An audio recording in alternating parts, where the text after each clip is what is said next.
ಶ್ರೀ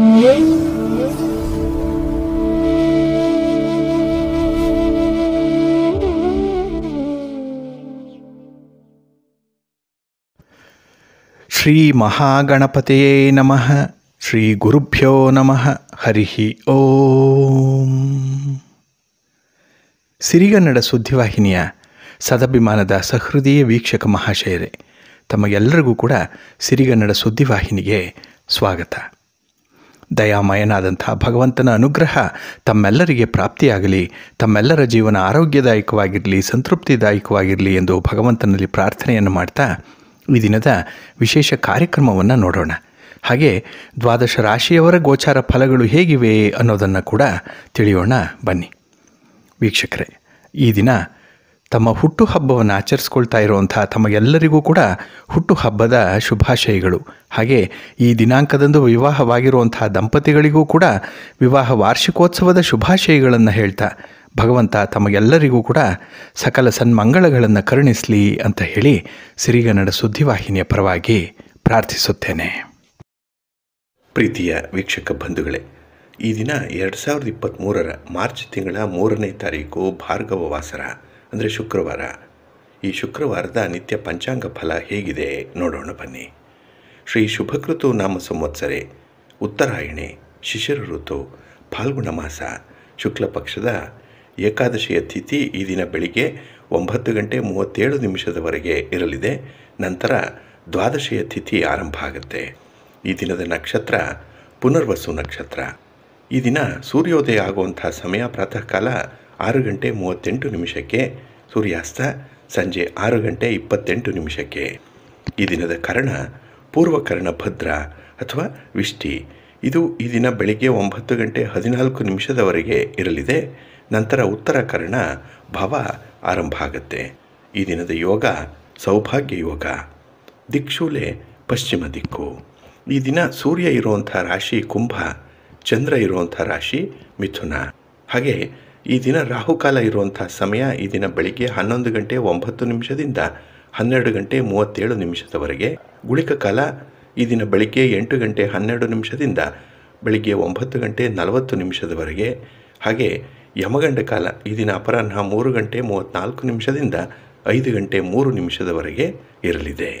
ಇನ್ನು ಈ ದಿನ ದುಷ್ಟ ಮುಹೂರ್ತ ಇರುವಂಥ ಸಮಯ ಅಂತ ಹೇಳಿದ್ರೆ ಈ ದಿನ ಬೆಳಿಗ್ಗೆ 9:04 9:50 ಹಾಗೆ ಮಧ್ಯಾಹ್ನ 12:56 ಮಧ್ಯಾಹ್ನ 1:43 ದುಷ್ಟ ಮುಹೂರ್ತ ಇರುವಂಥ ಸಮಯ. ಹಾಗಾಗಿ ಈ ಸಮಯದಲ್ಲಿ ಯಾವುದೇ ಪ್ರಯಾಣವನ್ನಾಗಲಿ ಯಾವುದೇ ಶುಭ ಕಾರ್ಯಗಳನ್ನಾಗಲಿ ಆರಂಭ ಮಾಡಬೇಡಿ. ಏಕೆಂದರೆ ನೀವು ಯಾವುದೇ ಕೆಲಸವನ್ನು ಈ ದುರ್ಮುಹೂರ್ತದಲ್ಲಿ ಆರಂಭ ಮಾಡಿದ್ರೂ ಅದರಿಂದ ಬರುವಂಥ ಫಲಿತಾಂಶಗಳೇನಿದೆ ಅದು ನಿಮಗೆ ಅಷ್ಟೊಂದು ಅನುಕೂಲಕರವಾಗಿರೋದಿಲ್ಲ. ಆದ್ದರಿಂದಲೇ ಈ ದುಷ್ಟ ಮುಹೂರ್ತವನ್ನು ಅವಾಯ್ಡ್ ಮಾಡುವಂಥದ್ದು ತುಂಬ ಉತ್ತಮ. ಇನ್ನು ಈ ದಿನ ಅಭಿಜಿತ್ ಮುಹೂರ್ತ ಇರುವಂಥ ಸಮಯ ಈ ದಿನ ಮಧ್ಯಾಹ್ನ 12:10 12:56 ಅಭಿಜಿತ್ ಮುಹೂರ್ತ ಇರುವಂಥ ಸಮಯ. ಇನ್ನು ವಿಶೇಷವಾಗಿ ಈ ದಿನ ಅಮೃತ ಕಾಲ ಇರುವಂಥ ಸಮಯ ಅಂತ ಹೇಳಿದ್ರೆ ಈ ದಿನ ರಾತ್ರಿ 1:01 ರಾತ್ರಿ 2:49 ಅಮೃತ ಕಾಲದ ಸಮಯ. ಇನ್ನು ಈ ದಿನ ವಿಶೇಷವಾಗಿ ಚಂದ್ರನ ಬಲ ಇರುವಂಥ ರಾಶಿಗಳು ಅಂತ ಹೇಳಿದ್ರೆ ಮೇಷ, ಮಿಥುನ, ಸಿಂಹ, ಕನ್ಯಾ, ಧನಸ್ಸು ಮತ್ತು ಮಕರ. ಹಾಗಾಗಿ ಈ 6 ರಾಶಿಯವರಿಗೆ ಚಂದ್ರನಿಂದ ಶುಭ ಫಲಗಳ ಯೋಗ ಇರುತ್ತೆ. ಇನ್ನು ಉಳಿದ 6 ರಾಶಿಯವರಿಗೆ ಮಿಶ್ರ ಫಲದ ಯೋಗ ಇರುತ್ತೆ. ಅದನ್ನು ಮುಂದೆ ದ್ವಾದಶ ರಾಶಿಯವರ ಗೋಚಾರ ಫಲಗಳನ್ನು ನೋಡುವಂಥ ಸಂದರ್ಭದಲ್ಲಿ ಮತ್ತಷ್ಟು ವಿವರಗಳನ್ನು ತಿಳ್ಕೊಳ್ಳೋಣ. ಇನ್ನು ಈ ದಿನದ ಹೊರದ ಅಧಿಪತಿ ಶುಕ್ರ. ಶುಕ್ರ ಅಂತ ಹೇಳಿದ್ರೆ ಪ್ರೀತಿಗೆ, ಪ್ರೇಮಕ್ಕೆ, ಪ್ರಣಯಕ್ಕೆ, ಸೌಂದರ್ಯಕ್ಕೆ, ಮನರಂಜನೆಗೆ ಕಾರಕನಾಗಿರುವಂಥವನು.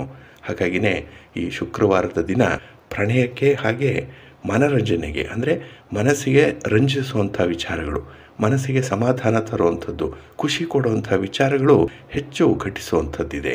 ಹಾಗಾಗಿನೇ ಈ ದಿನದ ಪ್ರತಿ ಸನ್ನಿವೇಶದಲ್ಲೂ ಕೂಡ ನೀವು ಪ್ರೀತಿ ಪ್ರೇಮದ ಹಿನ್ನೆಲೆಯನ್ನು ಕಾಣಬಹುದು.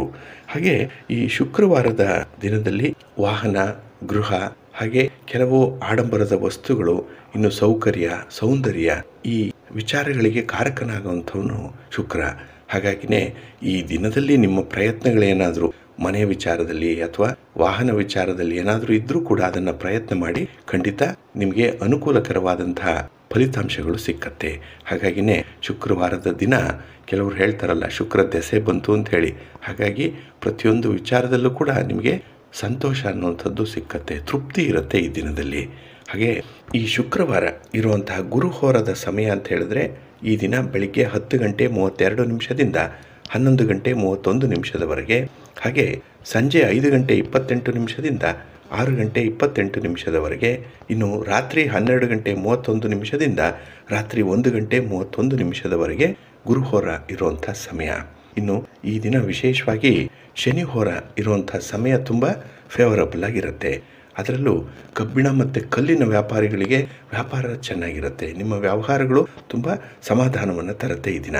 ಹಾಗೆ ಈ ಜುಡಿಷಿಯರಿ ಜಡ್ಜ್ಮೆಂಟ್ಗೆ ಸಂಬಂಧಪಟ್ಟಂತಹ ವಿಚಾರಗಳು, ನ್ಯಾಯಾಂಗ ಇಲಾಖೆಗೆ ಸಂಬಂಧಪಟ್ಟಂತಹ ವಿಚಾರಗಳೇನಿದೆ, ಇದು ಕೂಡ ಅನುಕೂಲಕರವಾಗಿರುತ್ತೆ ಈ ಶನಿ ಹೋರ ಸಂದರ್ಭದಲ್ಲಿ. ಹಾಗಾಗಿ ಈ ದಿನ ಶನಿ ಹೋರ ಇರುವಂಥ ಸಮಯ ಅಂತ ಹೇಳಿದ್ರೆ, ಈ ದಿನ ಬೆಳಿಗ್ಗೆ 9:32 10:32 ಹಾಗೆ ಅಪರಾಹ್ನ 4:29 5:28 ಇನ್ನು ರಾತ್ರಿ 11:30 12:31 ಶನಿ ಹೋರ ಇರುವಂಥ ಸಮಯ. ಇದನ್ನು ನೀವು ಅನುಸರಣೆ ಮಾಡಬಹುದು, ಒಳ್ಳೆಯದಾಗುತ್ತೆ. ಅದೇ ರೀತಿ ಈ ದಿನ ಇರುವಂಥ ಚಂದ್ರ ಹೋರ, ಇದು ಕೂಡ ಚೆನ್ನಾಗಿದೆ. ಅದರಲ್ಲೂ ಈ ದ್ರವ ಪದಾರ್ಥಗಳನ್ನು ವ್ಯಾಪಾರ ಮಾಡುವಂಥವ್ರು ಅಥವಾ ವ್ಯವಹಾರ ಮಾಡುವಂಥವ್ರು, ಇಲ್ಲಿ ಕ್ರಯ ವಿಕ್ರಯ ಇಬ್ಬರಿಗೂ ಕೂಡ ಈ ಚಂದ್ರ ಹೋರ ತುಂಬ ಅನುಕೂಲವನ್ನು ತರುತ್ತೆ.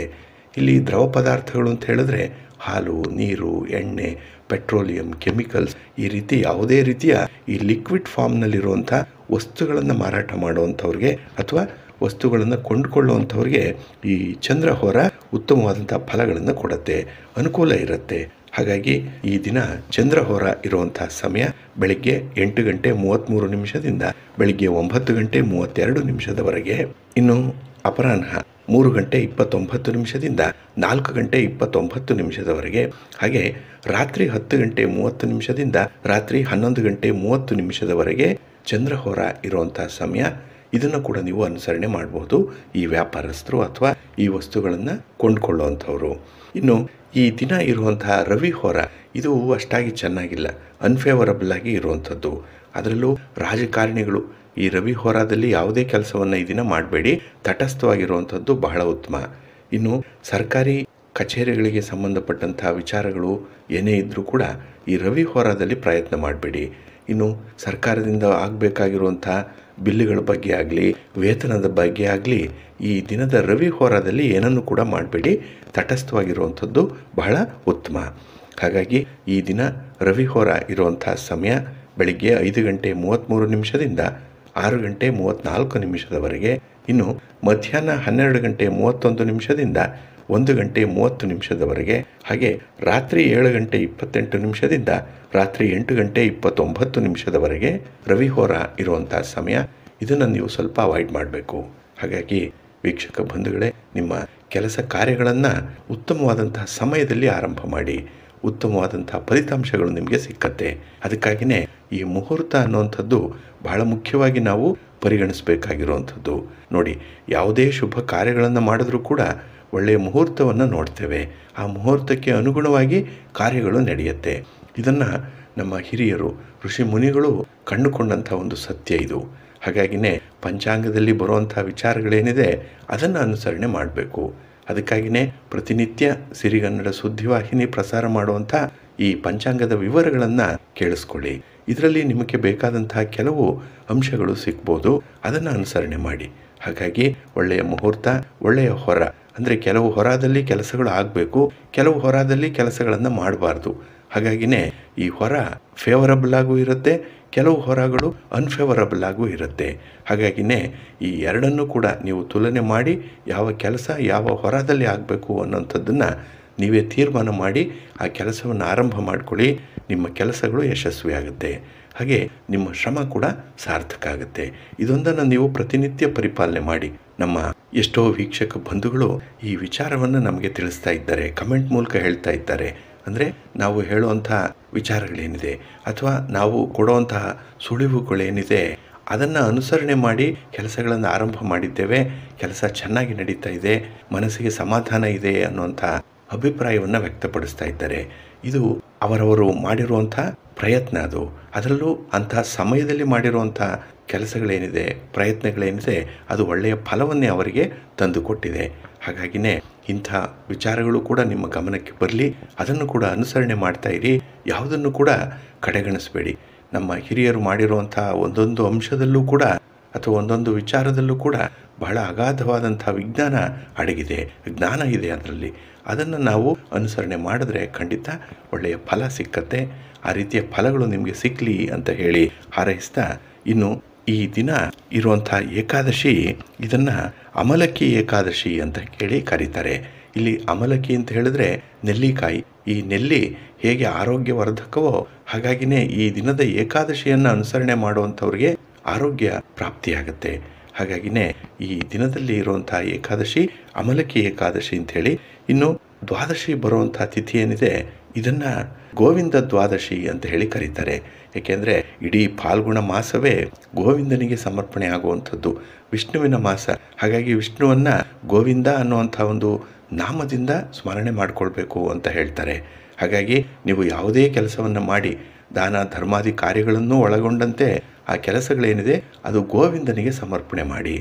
ಗೋವಿಂದ ಎಲ್ಲವೂ ನಿನ್ನದೇ ಅನ್ನುವಂಥ ಒಂದು ಮಾತನ್ನು ಸದಾಕಾಲ ಸ್ಮರಣೆ ಮಾಡ್ತಾ ಇರಿ. ಖಂಡಿತ ನಿಮಗೆ ಆಧ್ಯಾತ್ಮಿಕ ಶಕ್ತಿ ರೂಢಿಯಾಗುತ್ತೆ. ಜೊತೆಗೆ ಆತ್ಮವಿಶ್ವಾಸ ಹೆಚ್ಚಾಗಿ ಕೆಲಸ ಕಾರ್ಯಗಳು ಚೆನ್ನಾಗಿ ಮಾಡುವಂತಹ ಆಸಕ್ತಿ ನಿಮಗೆ ಮೂಡುತ್ತೆ. ಹಾಗಾಗಿ ಗೋವಿಂದನ ನಾಮಸ್ಮರಣೆಯೇ ನಿಮಗೆ ಆಧಾರವಾಗಿರುವಂಥದ್ದು ಈ ಮಾಸದಲ್ಲಿ. ಅದೇ ರೀತಿ ದ್ವಾದಶಿಯನ್ನು ಕೂಡ ಗೋವಿಂದ ದ್ವಾದಶಿ ಅನ್ನುವಂಥ ಹೆಸರಿನಿಂದ ಕರೀತಾರೆ. ಇಲ್ಲಿ ಬಹಳ ಮುಖ್ಯವಾಗಿ ನಾವು ಗಮನಿಸಬೇಕಾಗಿರುವಂಥದ್ದು ಈ ಅಮಲಕ್ಕಿ ಏಕಾದಶಿಯ ಬಗ್ಗೆ. ಅದನ್ನು ಈ ದಿನದ ವಿಶೇಷ ಕಾರ್ಯಕ್ರಮದಲ್ಲಿ ಕೆಲವು ಮಾಹಿತಿಗಳನ್ನು ನೋಡೋಣ ಬನ್ನಿ. ಪ್ರೀತಿಯ ವೀಕ್ಷಕ ಬಂಧುಗಳೇ, ಈ ದಿನದ ವಿಶೇಷ ಕಾರ್ಯಕ್ರಮಕ್ಕೆ ತಮಗೆಲ್ಲರಿಗೂ ಕೂಡ ಸ್ವಾಗತವನ್ನು ಹೇಳ್ತಾ, ಈ ದಿನ ಏಕಾದಶಿಯ ತಿಥಿ ಇರುವಂತಹ ದಿನ. ಈ ದಿನದ ಏಕಾದಶಿಯನ್ನು ಅಮಲಕ್ಕಿ ಏಕಾದಶಿ ಅಂತ ಹೇಳಿ ಕರೀತಾರೆ. ಏಕೆಂದರೆ ಇದು ಆರೋಗ್ಯವರ್ಧನೆಗೆ ಇರುವಂಥ ಏಕಾದಶಿ. ಅದೇ ರೀತಿ ಮಾರ್ಚ್ 18ನೇ ತಾರೀಕು ಬರುವಂಥ ಏಕಾದಶಿಯನ್ನು ಪಾಪ ವಿಮೋಚನೆ ಏಕಾದಶಿ ಅಂತ ಹೇಳಿ ಕರೆಯುವಂಥದ್ದು ಕೂಡ ಇದೆ. ಹಾಗಾಗಿ ಈ ದಿನದ ಏಕಾದಶಿ ಅಮಲಕ್ಕಿ ಏಕಾದಶಿ. ಇದನ್ನು ಅಮಲಕ ಏಕಾದಶಿ ಅಂತ ಹೇಳಿ ಕೂಡ ಕರೀತಾರೆ. ಇದು ಹಿಂದೂಗಳಿಗೆ ಪವಿತ್ರವಾದಂತಹ ದಿನ. ಇದನ್ನೇ ಈ ಶುಕ್ಲ ಪಕ್ಷದ ಅಂದರೆ ಫಾಲ್ಗುಣ ಮಾಸದ ಶುಕ್ಲ ಪಕ್ಷದ 11ನೆಯ ದಿನ ಏಕಾದಶಿ ಅಂತ ಹೇಳಿ ಕರೆಯುವಂಥದ್ದು ಇದೆ. ಹಾಗಾಗಿನೇ ಈ ಫಾಲ್ಗುಣ ಮಾಸದ ಏಕಾದಶಿ ಬಹಳ ವಿಶೇಷವಾಗಿ ಬರುವಂಥದ್ದು ಈ ಎರಡು ಏಕಾದಶಿಗಳು ಕೂಡ. ಹಾಗೆ ಈ ದಿನ ಅಮಲಕ ಮರವನ್ನು, ಅಮಲಕ ಅಂತ ಹೇಳಿದ್ರೆ ಇಲ್ಲಿ ನೆಲ್ಲಿಯ ಮರ, ಇದನ್ನೇ ಗೂಸ್ಬೆರಿ ಅಂತ ಹೇಳಿ ಕರೆಯುವಂಥದ್ದು. ಇದನ್ನು ಬಹಳ ವಿಶೇಷವಾಗಿ ಈ ದಿನ ಪೂಜೆ ಮಾಡಬೇಕು. ಏಕೆ ಅಂತ ಹೇಳಿದ್ರೆ ಈ ನೆಲ್ಲಿಯ ಮರದಲ್ಲಿ ಈ ದಿನ ಮಹಾವಿಷ್ಣು ನೆಲೆಸಿರ್ತಾನೆ ಅನ್ನುವಂಥ ಒಂದು ನಂಬಿಕೆ ಇದೆ. ಅದೇ ರೀತಿ ಈ ನೆಲ್ಲಿ ಆರೋಗ್ಯವರ್ಧಕ. ಎಲ್ಲ ರೀತಿಯಲ್ಲೂ ಕೂಡ ಈ ನೆಲ್ಲಿಯನ್ನು ಔಷಧೀಯ ವಸ್ತುವಾಗಿ ಬಳಸ್ತಾರೆ. ಏಕೆಂದರೆ ಇದರಲ್ಲಿ ಮೆಡಿಸಿನಲ್ ವ್ಯಾಲ್ಯೂಸ್ ತುಂಬ ಇರೋದರಿಂದ ಈ ನೆಲ್ಲಿಯನ್ನು ಬಳಸುವಂಥದ್ದು ಬಹಳ ಮುಖ್ಯ. ಹಾಗಾಗಿನೇ ಪ್ರತಿ ವರ್ಷದಲ್ಲೂ ಕೂಡ ನೆಲ್ಲಿಯಿಂದ ಮಾಡಿರುವಂಥ ಪದಾರ್ಥಗಳನ್ನು ಉಪಯೋಗಿಸಬೇಕು. ಅದರಲ್ಲೂ ಈ ನೆಲ್ಲಿಯ ಉಪ್ಪಿನಕಾಯಿ ಏನಿದೆ ಅದು ಬಹಳ ವಿಶೇಷವಾಗಿ ಗಮನಿಸಬೇಕು. ಇದನ್ನು ಆರೋಗ್ಯವರ್ಧಕ ಅಂತ ಹೇಳಿ ಉಪಯೋಗಿಸುವಂಥದ್ದು ಇದೆ. ಆದರೆ ಈ ದಿನದಲ್ಲಿ ಆ ನೆಲ್ಲಿಯ ಮರವನ್ನು ವಿಶೇಷವಾಗಿ ಪೂಜೆ ಮಾಡಬೇಕು, ಆರಾಧನೆ ಮಾಡಬೇಕು. ಹಾಗೆ ಈ ದಿನ ಏಕಾದಶಿಯ ಬಣ್ಣಗಳ ವಿಶಿಷ್ಟ ಹಬ್ಬದ ಹಿನ್ನೆಲೆಯಲ್ಲಿ ಬರುವಂಥದ್ದು ಕೂಡ. ಹಾಗಾಗಿನೇ ಇದರ ಆಚರಣೆ ರಂಗು ರಂಗಾಗಿ ಇರುವಂಥದ್ದು ಈ ಏಕಾದಶಿಯ ಆಚರಣೆ. ಇನ್ನು ಈ ಅಮಲಕ್ಕಿ ಏಕಾದಶಿ ಆಚರಣೆ ದೇಶಾದ್ಯಂತ ನಡೆಯುತ್ತೆ. ಅದರಲ್ಲೂ ಉತ್ತರ ಭಾರತದಲ್ಲಿ ಬಹಳ ವಿಶೇಷವಾದಂತಹ ಆಚರಣೆಗಳೇ ಇದೆ. ಇನ್ನು ರಾಜಸ್ಥಾನದ ಮೇವಾರ್ನಲ್ಲಿ ಗಂಗಾಕೊಂಡ್ ಮಹಾಸತಿ ಯಾಗದಲ್ಲಿ ಒಂದು ಸಣ್ಣ ಜಾತ್ರೆ ಕೂಡ ನಡೆಯುತ್ತೆ ಈ ಏಕಾದಶಿಯ ದಿನ. ಹಾಗಾಗಿನೇ ಉತ್ತರ ಭಾರತದಲ್ಲಿ ಈ ದಿನದಿಂದ ಬೇಸಿಗೆ ಆರಂಭ ಆಗ್ತಾ ಇರುವಂಥ ಹಿನ್ನೆಲೆಯಲ್ಲಿ ಭಕ್ತರು ಮಣ್ಣಿನ ಪಾತ್ರೆಗಳನ್ನು ಕೊಂಡುಕೊಳ್ತಾರೆ. ಜಾತ್ರೆಯಲ್ಲಿ ಅಥವಾ ಪಟ್ಟಣಗಳಲ್ಲಿ, ಮಾರುಕಟ್ಟೆಗಳಲ್ಲಿ ಈ ಮಣ್ಣಿನ ಮಡಿಕೆಗಳನ್ನು, ಪಾತ್ರೆಗಳನ್ನು ಕೊಂಡುಕೊಂಡು ಈ ಹಿಂದೆ ಇರುವಂಥ ಮಣ್ಣಿನ ಪಾತ್ರೆಯನ್ನು ಬದಲಾಯಿಸುವಂಥ ಒಂದು ವಿಶೇಷ ದಿನ. ಏಕೆಂದರೆ ಮಣ್ಣಿನ ಪಾತ್ರೆಯಲ್ಲಿ ಸಂಗ್ರಹಿಸಿರುವಂಥ ನೀರು ಕೂಡ ಆರೋಗ್ಯವರ್ಧಕ. ಅದೇ ರೀತಿ ಈ ನೆಲ್ಲಿಯ ಕಾಯಿ ಕೂಡ ಆರೋಗ್ಯವರ್ಧಕ. ಹಾಗಾಗಿ ಎರಡಕ್ಕೂ ಕೂಡ ಈ ದಿನ ಬಹಳ ವಿಶೇಷವಾದಂತಹ ಸ್ಥಾನವನ್ನು ನೀಡಿದ್ದಾರೆ. ಹಾಗೆ ಒರಿಸ್ಸಾದಲ್ಲಿ ಈ ಏಕಾದಶಿಯನ್ನು ಬಹಳ ವಿಶೇಷವಾಗಿ ಆಚರಣೆ ಮಾಡ್ತಾರೆ. ಇದನ್ನು ಸರ್ಬಸಮ್ಮತ್ ಏಕಾದಶಿ ಅಂತ ಹೇಳಿ ಕರೆಯುವಂಥದ್ದು ಕೂಡ ಇದೆ. ಒಟ್ಟಾರೆ ಭಗವಾನ್ ಜಗನ್ನಾಥನನ್ನು ಮತ್ತು ಭಗವಾನ್ ವಿಷ್ಣುವನ್ನು ಈ ದಿನ ಆರಾಧನೆ ಮಾಡ್ತಾರೆ. ಹಾಗಾಗಿನೇ ಈ ದಿನ ವಿಷ್ಣು ತತ್ವ ಇರುವಂಥ ದೇವಾಲಯಗಳಲ್ಲಿ ಭವ್ಯವಾದಂತಹ ಆಚರಣೆಗಳಿರುತ್ತೆ. ತುಂಬ ಅಲಂಕಾರ ಮಾಡಿರ್ತಾರೆ ದೇವಸ್ಥಾನಕ್ಕೆ. ಹಾಗಾಗಿನೇ ಈ ಏಕಾದಶಿ ತುಂಬ ಮಹತ್ವಪೂರ್ಣವಾಗಿರುವಂಥದ್ದು. ಹಾಗೆ ಈ ಅಮಲಕ್ಕಿ ಏಕಾದಶಿಯ ದಿನ ನಾವು ಮಾಡಬೇಕಾಗಿರುವಂಥ ಪ್ರಮುಖ ವಿಚಾರ ಉಪವಾಸ. ಹಾಗಾಗಿನೇ ಬೆಳಿಗ್ಗೆ ಎದ್ದು ಬೆಳಗಿನ ಆಚರಣೆಗಳನ್ನು ಮುಗಿಸ್ಕೊಂಡು ವಿಷ್ಣುವನ್ನು ಧ್ಯಾನ ಮಾಡ್ತಾ ಈ ದಿನ ಸಂಕಲ್ಪವನ್ನು ಮಾಡಿಕೊಳ್ಬೇಕು. ಏನಂದರೆ ಈ ದಿನ ಉಪವಾಸ ವ್ರತವನ್ನು ಮಾಡ್ತೇನೆ ಅಂತ ಹೇಳಿ, ಜೊತೆಗೆ ಅಮಲ ಮರವನ್ನು ಅಂದರೆ ನೆಲ್ಲಿಯ ಮರವನ್ನು ಈ ದಿನ ಪೂಜೆ ಮಾಡಬೇಕು. ಹಾಗಾಗಿ ನಮ್ಮ ಮರಣದ ನಂತರ ಮೋಕ್ಷವನ್ನು ಪಡೆಯುವಂಥ ಉದ್ದೇಶದಿಂದ ಈ ದಿನ ಎಳ್ಳು ಮತ್ತು ಒಂದು ನಾಣ್ಯದಿಂದ ಸಂಕಲ್ಪವನ್ನು ಮಾಡಿಕೊಳ್ಬೇಕು. ಹಾಗಾಗಿನೇ ಈ ದಿನ ಬಹಳ ವಿಶೇಷವಾಗಿ ನಮ್ಮನ್ನು ನಾವು ಸರಿದಾರಿಗೆ ಕರೆದೊಯ್ಯುವಂಥ ಒಂದು ವಿಶೇಷ ಮಾರ್ಗ. ಇನ್ನು ಈ ನೆಲ್ಲಿಯ ಮರಕ್ಕೆ ಈ ದಿನ ಪೂಜೆ ಮಾಡುವಂಥದ್ದು, ಅರಿಶಿನ ಕುಂಕುಮಾದಿಗಳಿಂದ ಪೂಜೆ ಮಾಡ್ತಾರೆ.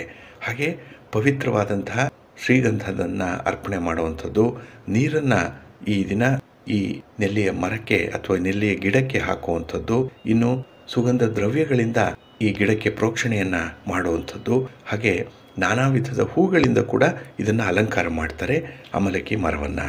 ಇನ್ನು ಈ ಮರದ ಕೆಳಗೆ ಈ ದಿನ ಭೋಜನವನ್ನು ಕೂಡ ಏರ್ಪಡಿಸ್ತಾರೆ. ಅಂದರೆ ಅನ್ನದಾನ ಮಾಡುವಂಥದ್ದು ಪರಮಶ್ರೇಷ್ಠವಾಗಿರುವಂಥ ಕೆಲಸ ಈ ದಿನ.